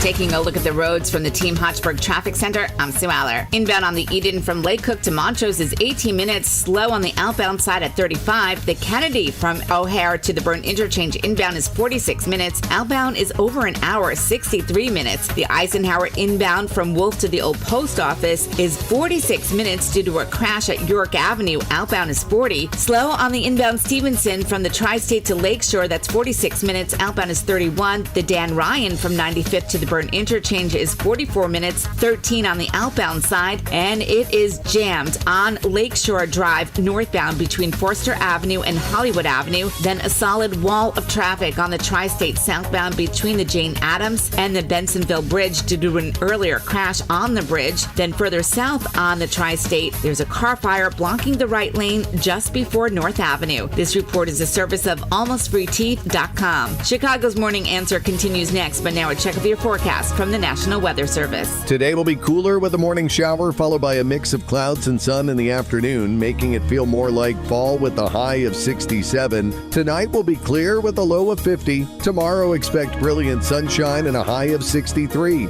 I'm meteorologist Jason Caterina on AM 560, The Answer.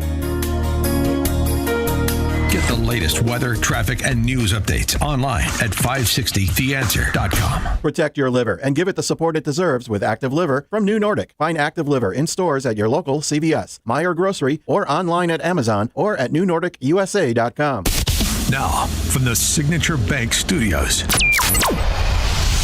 this is Chicago's Morning Answer with Dan Proft on AM 560. The Answer.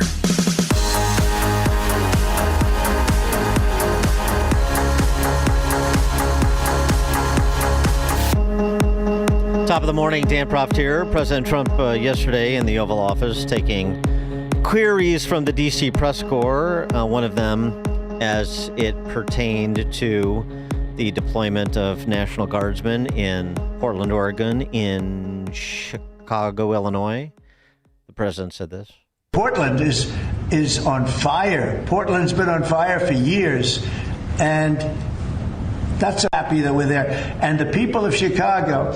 So you have black women with MAGA hats on in Chicago, all over the place. They want the guard to come in, or they don't care who comes in. They just want to be safe. And I don't care who comes in as long as we're safe.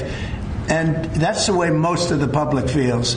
We're going to make Chicago really great again, and we're going to stop this crime. Then we're going to go to another one, and we're going to go city by city. We're going to have safe cities. And the response yesterday to that extension of a helping hand, well, you know. They told us that this was about the worst of the worst. In reality, they are going after anyone who objects to families being ripped apart and community members being disappeared. ICE lies and people die. We cannot allow this to continue. And therefore, declared the mayor. And today, we are signing an executive order aimed at reining in this out-of-control administration. The order establishes ICE-free zones. That means that city property and unwilling private businesses will no longer serve as staging grounds for these raids. The time for celebrating yourself will soon be over. BLM Brandon.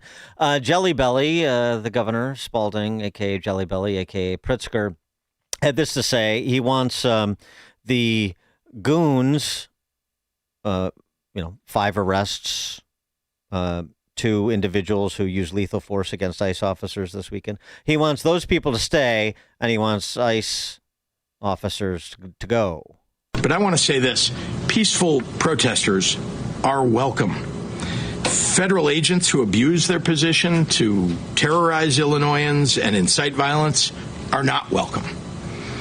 They aren't receiving any orders from Trump to cease and desist their aggressive behavior. Remember, they answer only to Trump, not to the people of Illinois. In case there's any doubt about that, Noam, Bovino, and their agents have been escalating the situation outside the ICE facility and inhibiting the Broadview police from doing their jobs. At one point, state police asked CBP leaders for time to move the crowd to avoid any unnecessary confrontations. Rather than give state police time to protect the protesters and the ICE agents, Kristi Noem chose to drive her motorcade through the protesters to create clashes. Shortly after, Bovino came out to threaten mass arrests. These stories are only scratching the surface. Yeah. The people ramming their cars into ICE vehicles, the University of Chicago sociology professor assaulting a government employee, the Latin King who put a hit out on Bavino, $2K for information, $10K to take him out. Those aren't the problems. Those aren't the individuals inciting violence, escalating the situation. No. Federal law enforcement officers are. Well, again, what would you expect from a governor who has called 20,000 some ICE agents terrorists, racists, and generously yesterday only called them thugs? Gina Hamilton is the co-founder and president of America First Legal, former White House deputy counsel and general counsel at Department of Homeland Security. Gene, thanks for joining us. Appreciate it. Thanks for having me on. Well, I mean, it's a toss-up. Would you like to do ICE-free zones in the city first, or would you like to do Governor Pritzker's litigation against the Trump administration as it pertains to the National Guard deployment? Well, it's a tough choice, but let's start with ICE-free zones, which are a complete legal and factual fallacy. There is no such thing as an ICE-free zone. The mayor of Chicago, he knows this.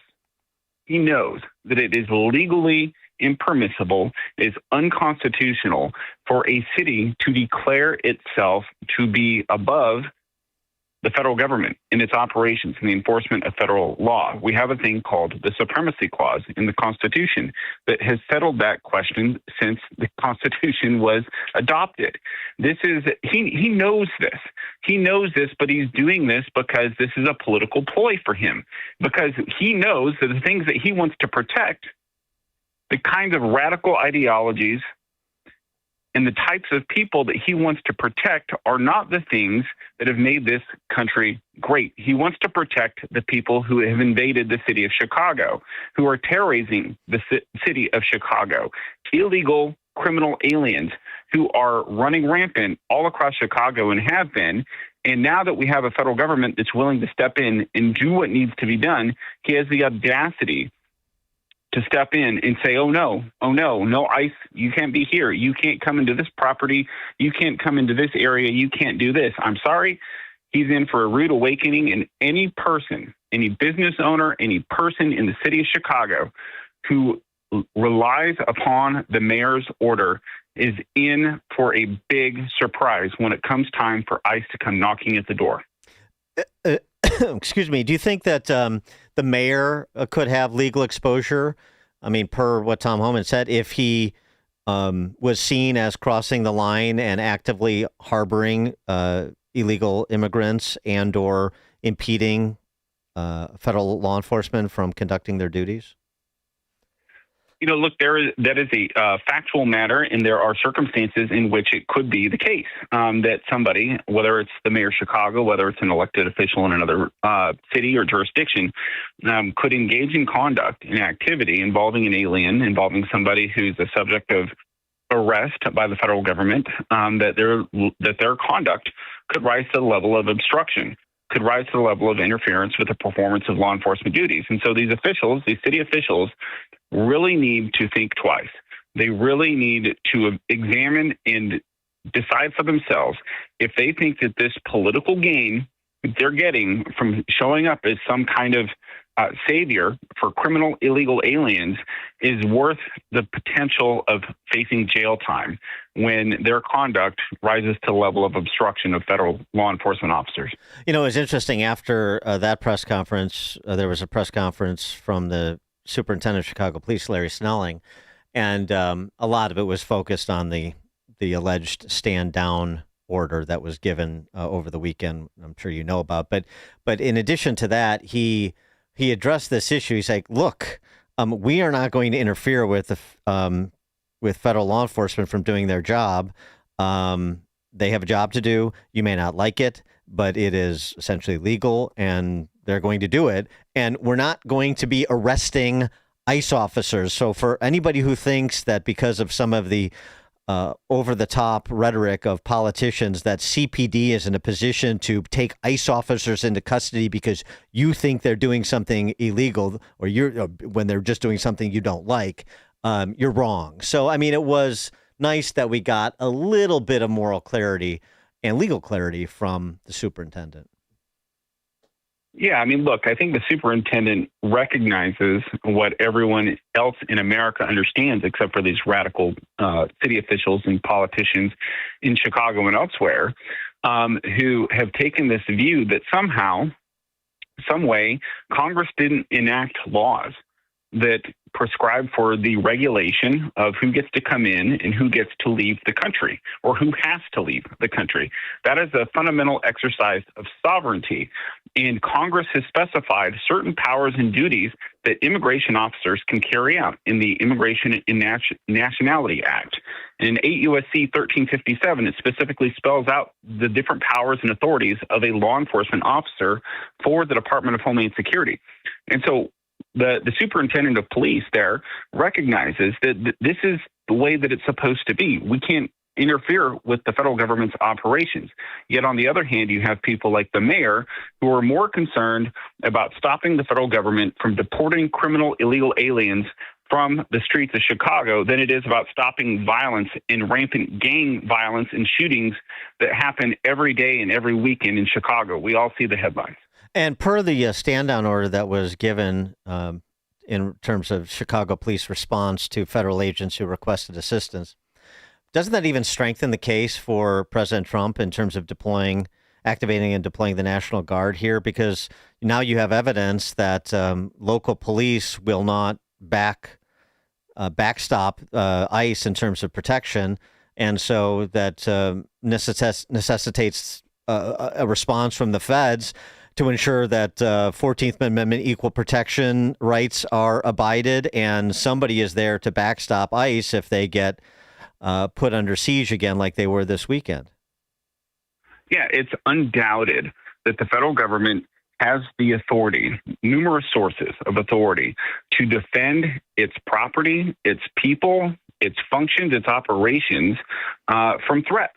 And when you have people, whether in Chicago, whether in Portland, whether in any other jurisdiction across the country, who are assaulting law enforcement officers, who are ramming cars on the streets, who are acting with a level of lawlessness that we haven't seen in this country in many, many, many, many decades, to say the least, of course the federal government has the authority to defend its people, its property, to activate what must be done, to activate the National Guard, to reroute other officers, to call for assistance. These are things that are unquestionable in any kind of civilized society. And the notion that there's some kind of constitutional crisis, the notion that the president is somehow, quote unquote, invading Chicago, the notion that anyone is doing anything wrong here other than these woke liberal city officials and state officials is a complete fallacy. President Trump is doing everything right.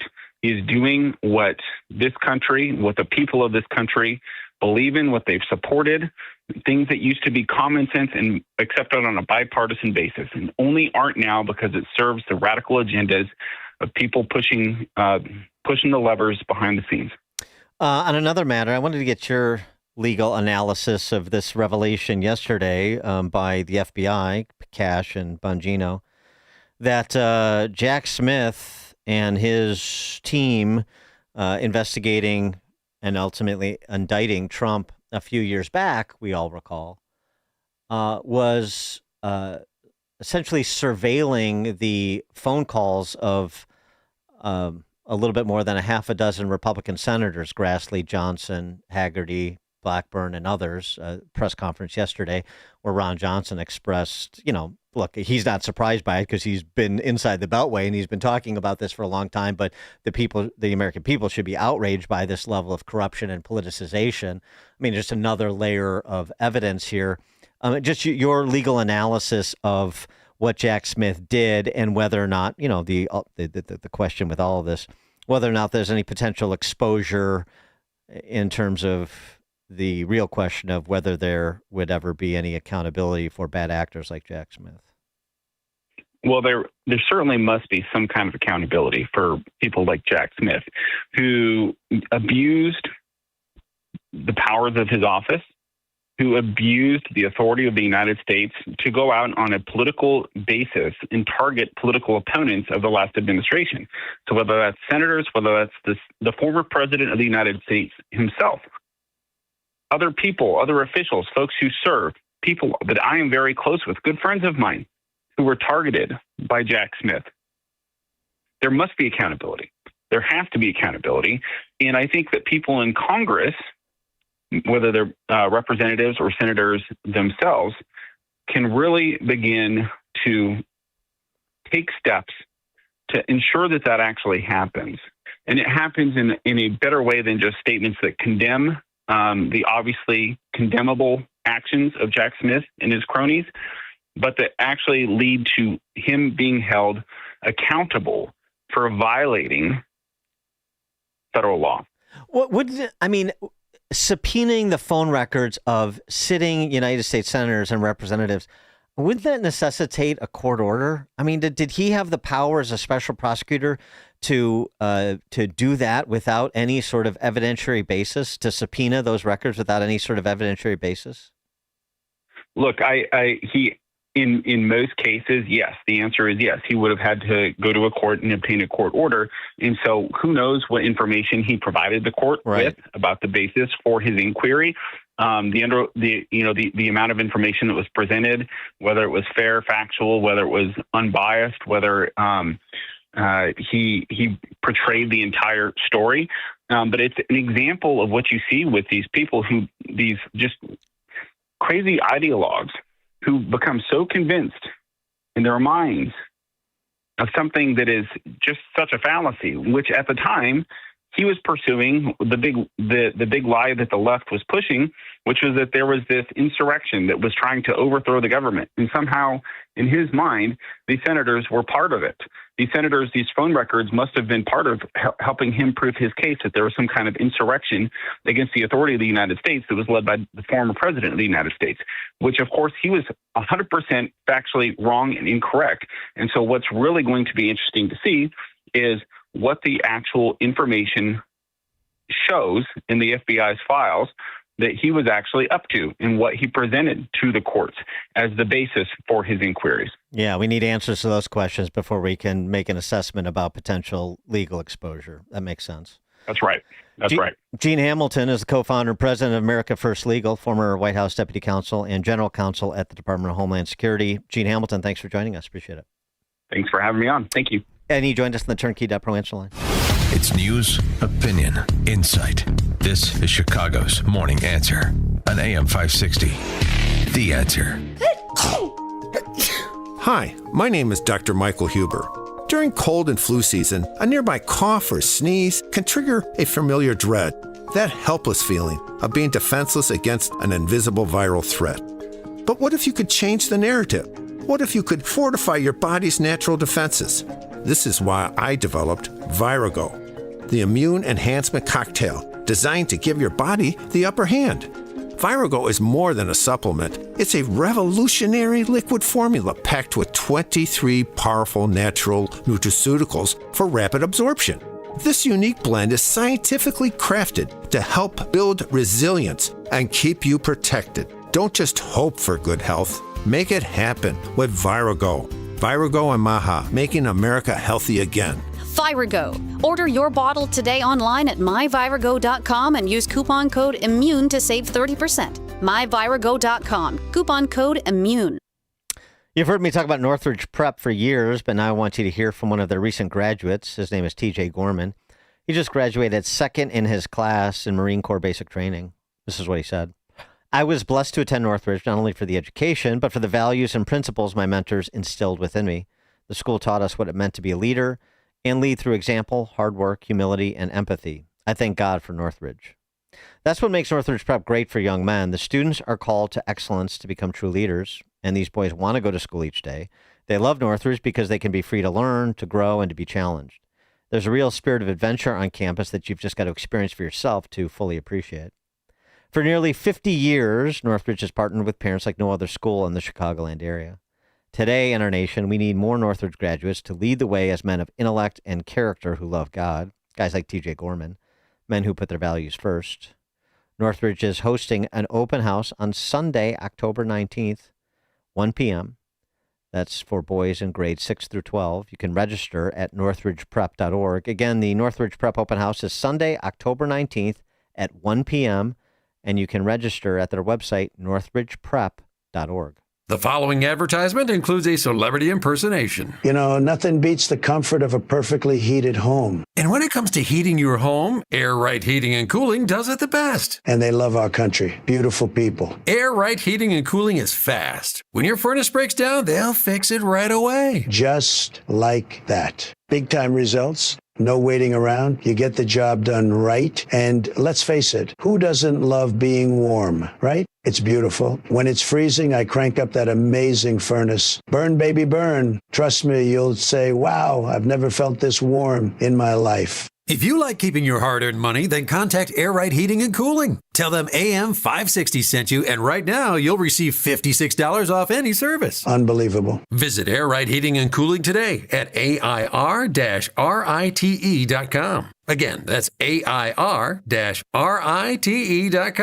Air Right Heating and Cooling. Doing it right since 1959. When the power goes out, life stops. Heat, AC, fridge, phones, all gone. But with a Generac home standby generator from True Power Generator Service, your home powers back on automatically, so you're never left in the dark. Book your consultation today at TruePowerGenerator.com. That's TruePowerGenerator.com. Plus, 560 listeners get a free 10-year extended warranty. Terms and conditions apply. Call for details. True Power Generator Service and Generac. It's not just a generator, it's a power move. AM 560, The Answer. Okay, coming up, was it or was it not a stand-down order? We'll talk to former Chicago Police Superintendent Eddie Johnson about what current Chicago Police Superintendent Larry Snelling had to say yesterday about the events of the weekend. That's at 8:38. Now we check the headlines. Good morning. It's 63 degrees in Chicago on AM 560 The Answer. I'm Stace Keene in the AM 560 newsroom. The Trump administration is sending 300 National Guard troops to Illinois, including 200 troops from Texas, in its latest crackdown on crime. Chicago Mayor Brandon Johnson says the president's words to use major cities as training grounds for the military should be taken at face value.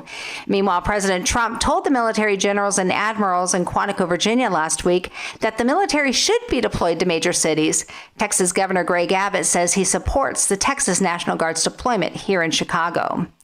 And the Senate failed again yesterday to pass either Democrats or Republicans' competing bills to reopen the federal government. Democrats are pushing for a continuation of subsidies in the Affordable Care Act, while Republicans say they want a clean CR. President Trump told reporters yesterday that he's open to making a deal with Democrats on health care if it's, quote, a good deal. News is a service of AlmostFreeTeeth.com. Overpaying for dental implants is over. If you have medical PPO insurance, find out how you could save 90% off on average to get your smile back. Check if you qualify at AlmostFreeTeeth.com. A check of the roads is coming up in 2 minutes on AM 560, The Answer. Mike Gallagher reflects on laying Charlie Kirk to rest. I can honestly tell you that in my 65 years on this planet, I have never experienced anything like this in my life. For Turning Point USA and the U.S. Secret Service to put this together in 7 days was nothing short of miraculous. It's typical vintage Charlie Kirk. The Mike Gallagher Show, weekdays at 9 on AM 560, The Answer. Hey Chicagoland, your trusted friend Jeff here from JeffBuysYourHouse.com. Over the past few months, I've shared how our veteran-led team serves Chicagoland homeowners. Today, I want to share with you what your neighbors are saying about working with us. Like Mary in Downers Grove, who wrote, "They listened to my concerns about moving from my home of 30 years and created a timeline that worked for me." Or Tom and Carol Stream, who said, "Their team helped me sort through 40 years of memories with respect and patience." This is why hundreds of your neighbors have given us a 5-star Google review and an A+ rating with the BBB. We don't just buy houses. We help people through life's transitions with understanding and care. No repairs needed, no cleanout required, and always on your timeline. Ready to work with the home buying team your neighbors trust? Sell your house to the trusted source by calling us at 630-895-9530. That's 630-895-9530 or JeffBuysYourHouse.com. Sean Thompson here, and I'm with attorney Bert Hochberg from the law firm of Schiller, Ducanto, and Fleck. We're talking about divorce arbitration. This is not really a new, or is it a new, innovative way to go through divorce? Arbitration has been around for decades. It's completely legit and available to resolve divorce cases. The litigants and their lawyers sign an arbitration agreement. They identify what the issues are, and we set up dates, and we determine what experts and witnesses there may be. Arbitration is a hearing, a trial that is intended to finish a case efficiently with limited appeal, with a binding decision, and it's confidential, so it has some great characteristics. I think it's a unique alternative to divorce. For more information, please visit sdflaw.com and type Bert Hochberg into the search box. That's sdflaw.com or call direct 773-255-6150. This hourly segment is sponsored by TJ Stearns Financial Planning. Certified financial planner Tim Stearns holds a weekly discussion of the financial challenges to secure retirement. Listen Saturday at noon for Protect and Grow with Tim Stearns. Taking a look at the roads from the Team Hochberg Traffic Center, I'm Sue Aller. Inbound on the Eden from Lake Cook to Montrose is 18. Outbound slow at 31. The Kennedy inbound from O'Hare to the Byrne Interchange is 37 minutes. Getting a little bit better on the outbound side, down to 57 minutes. The Eisenhower inbound from Wolf to the Old Post Office is 50 minutes. Outbound is 45. Inbound Stevenson from the Tri-State to Lakeshore is 48. Outbound is 35. The Dan Ryan from 95th to the Byrne Interchange is 44. Outbound looks good at 13. But it's stop and go on Lakeshore Drive, northbound between Forster Avenue and Hollywood Avenue. This report is sponsored by Blindster.com. What if they can guarantee the price of Bitcoin will be $1 million in 2030? Well, they can't. But they can guarantee you'll save a lot of money on blinds at their company. Blindster.com. Free samples, free shipping, and guaranteed to fit. Shop at Blindster.com today. Chicago's Morning Answer continues next, but now a check of your forecast from the National Weather Service. Today will be cooler with a morning shower, then a mix of clouds and sun in the afternoon, resembling fall. The high will reach 67. Tonight will be clear with a low of 50. Tomorrow expect brilliant sunshine with a high of 63. I'm meteorologist Jason Caterina on AM 560, The Answer. Get the latest weather, traffic, and news updates online at 560theanswer.com. Now, from the Signature Bank Studios. Only the biggest stories, only the biggest guests, and only the biggest opinions. This is AM 560, The Answer. Top of the morning, Dan Proft here. As we've talked about this morning, Chicago Police Superintendent Larry Snelling had some important things to say yesterday, providing moral and legal clarity on a number of matters that Brandon Johnson and J.B. Pritzker certainly did not. Larry Snelling talking about federal law enforcement doing their jobs, and Chicago police are not going to interfere with federal law enforcement doing their jobs. He talked about those individuals who boxed in police, who rammed police with their vehicles to arrests made, that is lethal force that can legitimately be responded to with lethal force. They're fortunate it didn't happen. I'm talking about the offenders. I'm very clear on those matters. He also suggested that sort of the norm in the police department is to respond to anyone who makes a request for assistance, including fellow law enforcement officers in any law enforcement agency. That's sort of the norm. It's just what he characterized it as. And, you know, when you make a decision and whether or not you violate an order that was given, you make a decision based on the exigencies of the circumstance. And then if there were mistakes made, mistakes of commission in terms of responding in good faith, and that was in violation of order, well, then we'll figure it all out after the fact. But the important thing is to understand that you're supposed to respond to people who are in an emergency situation. Makes perfect sense. The problem is, of course, that didn't happen over the weekend. And as to the stand-down order that was apparently given, Superintendent Snelling had this to say. Good afternoon, Superintendent. At any time, maybe you can clear this up too, at any time on Saturday were CPD officers told by dispatchers to stand down? Well, I don't know about them being told by dispatchers. There was some communication between boots on the ground, a supervisor, and the chief of patrol. So there was some communication by phone. There was something that was put out there that there was an internal message that came from the chief of patrol. That is absolutely not true. There is no internal message. There was a phone conversation. I'm not sure until we get to our after action, all of the exact language that was there. But I have had a conversation with the chief of patrol who was concerned about officers showing up on a scene. The chief of patrol at that time had no information that anyone was in danger. And let me just be clear about one other thing when it comes to these federal agents.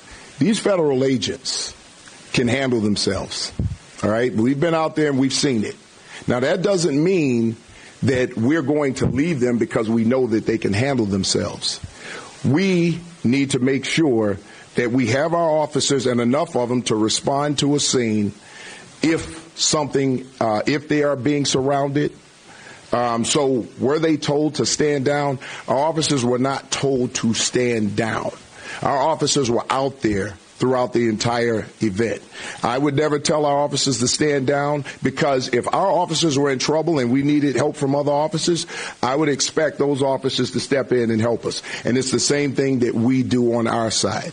When someone is in trouble, we're going to step in. So to get a little more information about that, we'll know by tomorrow what that exact conversation was. Yeah, well, maybe the words stand down weren't used. But to say that they weren't told to stand down, I mean, you have a dispatch sending patrol cars to a response for assistance from federal law enforcement, and then the supervisory person is on dispatch saying, per orders, pull back. At the same time, he's saying to another a Chicago police officer who's dealing with the traffic situation, if you need additional resources, let us know. We'll send them.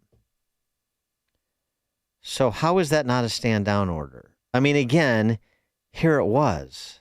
For the units responding to 39th and Place in Kedzie, if you guys can start heading there as quick as you can, and then just hold tight for instructions with 999. 999. 999. So the chief of patrol, clear everybody up. We're not responding over there.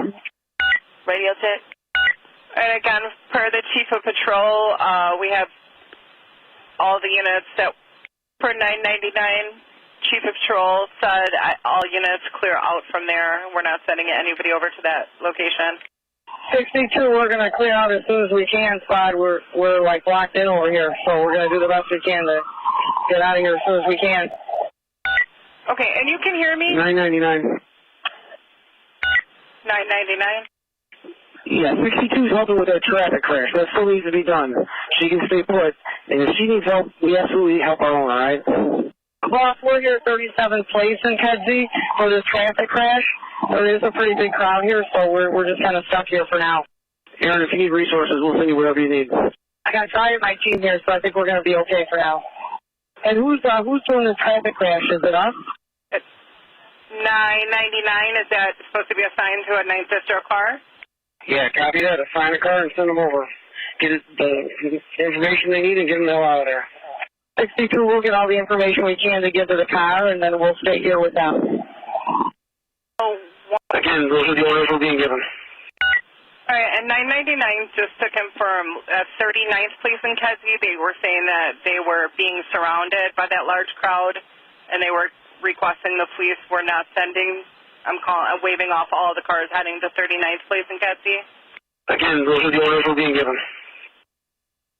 Right. 3 times the orders were being given, and he said initially by Chief of Patrol.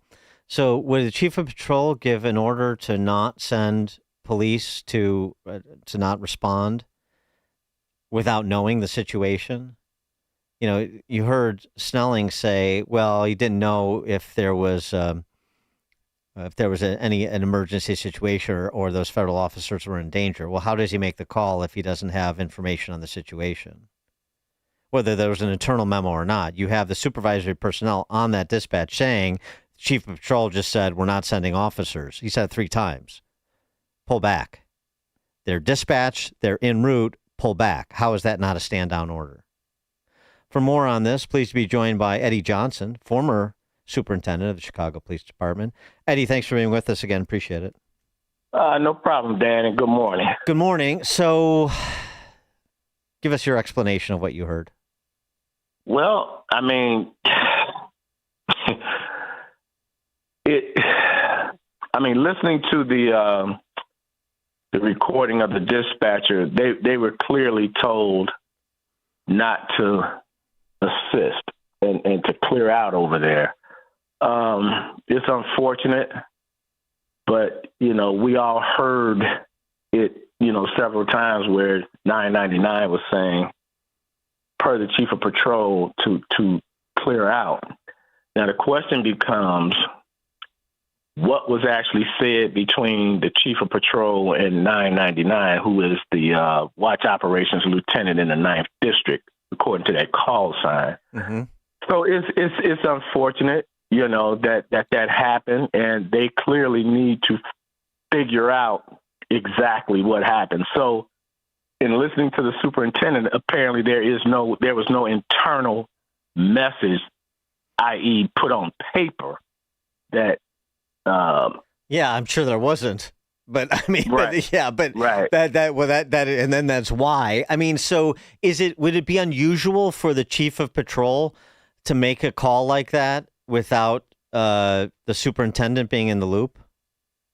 Well, I can tell you how it was when I was a superintendent. So so the answer would be no, if it were me. I don't know how they communicate with each other, but I can guarantee you the Chief of Patrol wouldn't have made that call unless I was okay with it.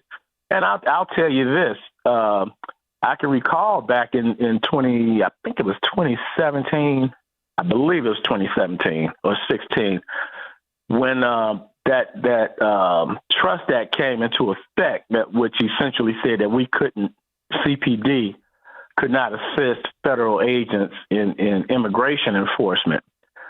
Back then, I had very good communication with all of our federal partners and the directors and the SACs.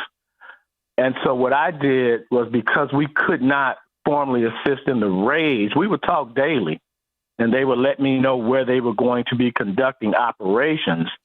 But you cannot not respond if anybody calls for assistance. And what we would do is we would have squad cars in the area, close by, so that if something of this nature happened, they could quickly respond to assist them, because you cannot not assist anyone if they're calling for help. That's just how it is. And this is, I think, what has so many people perplexed, including a lot of former Chicago police officers that have called in on the topic. Just exactly what you said. That's what they said. And so how would this come to pass? I mean, can you conjure a scenario that could explain why this did occur? The only thing I can think, if there was actually communication from the command staff to give a stand-down order, the only thing, and I don't know that this happened, this is just my opinion, I would have to think that the mayor's office somehow was putting their hand in that, and communicated that that City Hall didn't want CPD responding to anything. But if that were the case, then I would have had to say, no, we can't do that, and push back on that. As a matter of fact, I just wouldn't have done that, because think about this for a moment. If the Chicago Police Department, who clearly has the resources and more manpower than the federal government has, in the city of Chicago, suppose someone a fatality had occurred because we did not respond. You just can't take that chance. So the only thing I can think, Dan, honestly, is that somehow City Hall got involved in this and communicated that what they wanted, because I just can't fathom anyone in the command staff just arbitrarily saying we're not going to go. That doesn't make sense to me. I'm trying. I think that. Yeah, sorry to interrupt, but I'm just thinking like I'm trying to put this in a light most favorable to Superintendent Snelling. I mean, could it be that it's one of those cases where the chief of patrol, he knows what the political dynamic is. He knows what the fifth floor's position is on this, and the governor's position on this, for that matter. He knows what the political power structure's position on this is in Chicago and Cook County in Illinois. And he just said, this is what they're going to want me to do. So I don't need to be ordered to do it. I'm going to do it because I know this is what they want me to do. Well, I mean, that's always a possibility. And I find it hard to believe at this point, because this has been an issue for so long now, that they haven't discussed this and talked it through so that something like this wouldn't happen, So they have a lot to sift through here. And, somebody has to own up to what happened. And if it was a mistake, it's a mistake. You just say that, correct it, and you move on. But clearly, I mean, if you listen to the dispatchers, somewhere, somehow, the thought was we have to clear out of there. And because I don't know and I wasn't involved in that, I'm not going to say who did what, because I simply don't know. But it's clear somebody said something, and I think that's something that they have to go through. And if it turns out that we made a mistake, then we made a mistake, and we do everything we can to ensure that it doesn't occur again.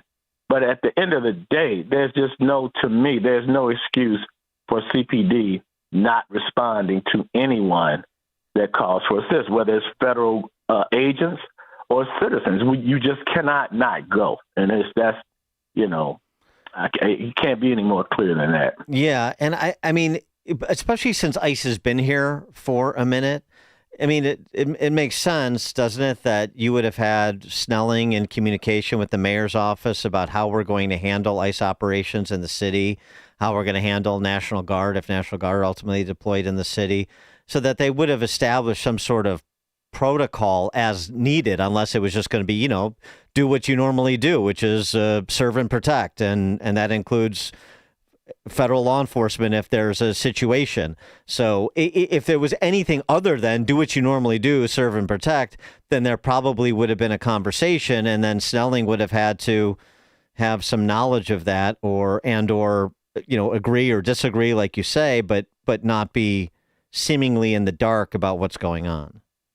Yeah, I mean, like I said, Dan, I can't speak for them. And I know Snelling personally, and I know he's a good guy. And I know that his thought process would have been, I would think, that you can't stand down, as he said yesterday. Yeah. So, I'm not placing the blame on anyone at this moment. I just know that until you get all the information, it's just not a good thing to point fingers at someone until you really know, So they're going to have those conversations, sift through the communication between, obviously, the chief of patrol and, the 9th District watch commander. They're going to have to talk about what that communication was, but it's not a good look. There's no denying that. It's just not a good look. And again, when I was superintendent, all I can say is when I was there, that wouldn't have happened without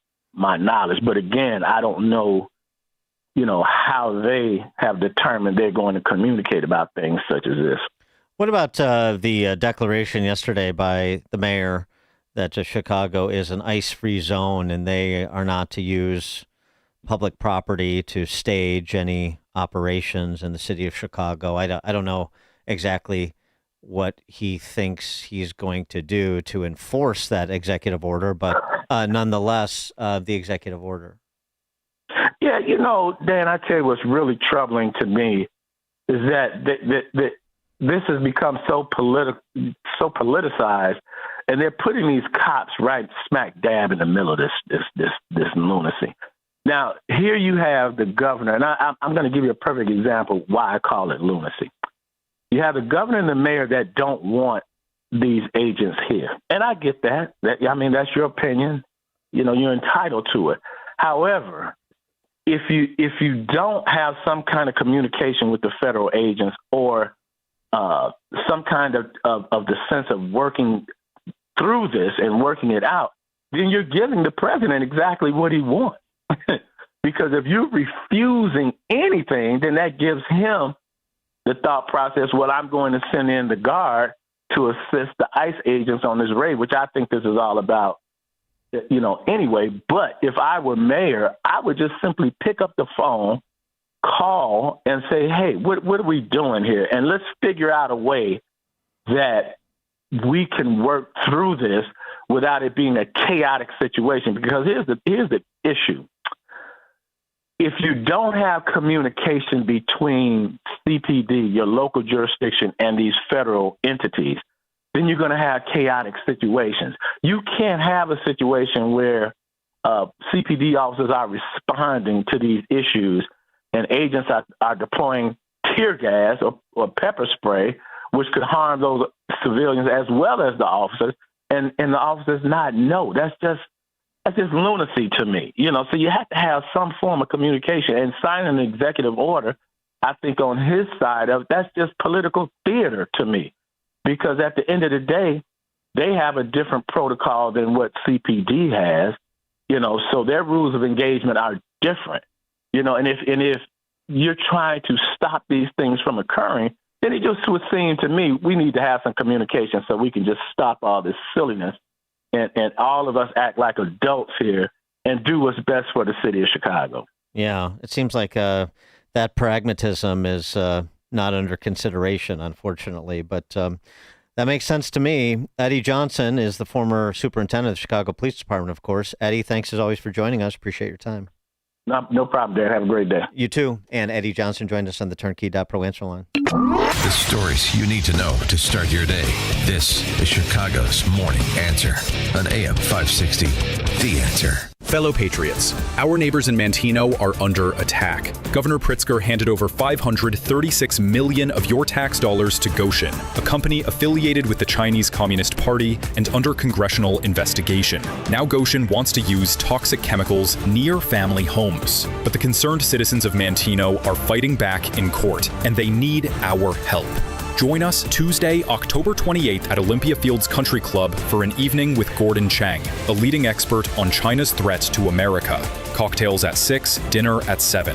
Every dollar raised goes directly to their legal battle against the CCP-affiliated Goshen. Get your tickets now at breakthrough-ideas.com. Learn more at our Dump Goshen webpage. This is our fight, Illinois. American taxpayers shouldn't fund Communist China's expansion onto American soil. Get involved today. Breakthrough Ideas and the Coalition for a Prosperous America are sponsoring this event and standing with concerned citizens everywhere. Hey, business owners, is your company's cybersecurity ready to handle today's cyber attacks? They're getting more and more sophisticated every year. Some companies never recovered due to the fallout. In 2021, a ransomware group called DarkSide gained access to Colonial Pipeline through a compromised password. The impact? $4.4 million paid in ransom. In 2017, Equifax had a massive breach, which ended up costing over $700 million in settlements. Large companies from Target and Yahoo to small businesses, including medical practice, have suffered major losses due to cyber attacks. Many had to close their doors. Access One is here to protect your business 24/7 year after year. Access One, they're a proud sponsor of this program, Chicago's Morning Answer. These are the guys you can count on. Cybersecurity isn't just about IT. It's about protecting your survival and customer trust. If you're concerned about your cybersecurity, get a free baseline cybersecurity assessment from Access One by calling 1-800-804-8333 or fill out the contact form at access1inc.com. That's access the number one. Access the spelling of one, access1, O-N-E, inc.com, access1inc.com. They are here in Chicago. Again, the number is 1-800-804-8333 to schedule your free baseline cybersecurity assessment or visit them online at access1inc.com. At Signature Bank, going the distance for business banking customers is what we do every day. We understand that business owners have a strategic mission, a drive to succeed, a plan for growth, and don't have time to wait for a bank to respond. With Signature Bank, you not only have a banking partner that has roots right here in Chicago, but our decisions are made locally too. Signature Bank knows that when you have a question or problem about your business, you want answers. You need someone who will pick up the phone or respond to your text. You need someone who is always there for you. That's Signature Bank. We are a team that wants to get to know you and your business. Want to be Signature Bank's next success story? Give us a call today at 773-467-5630 or visit us online at signaturebank.bank. Member FDIC Equal Housing Lender.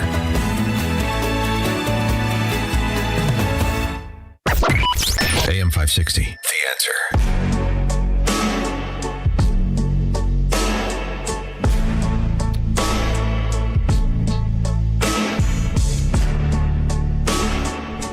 All right. Thank you for joining us on this edition of Chicago's Morning Answer.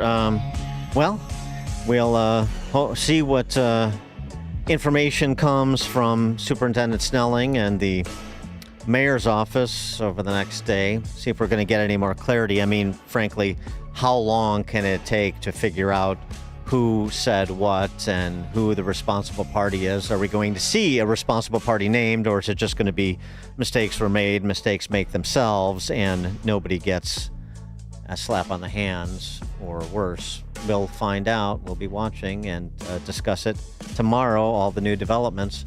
Thanks for joining us and calling in with your comments. It is now 9 a.m. on AM 560 WIND Chicago. A historic betrayal of public trust.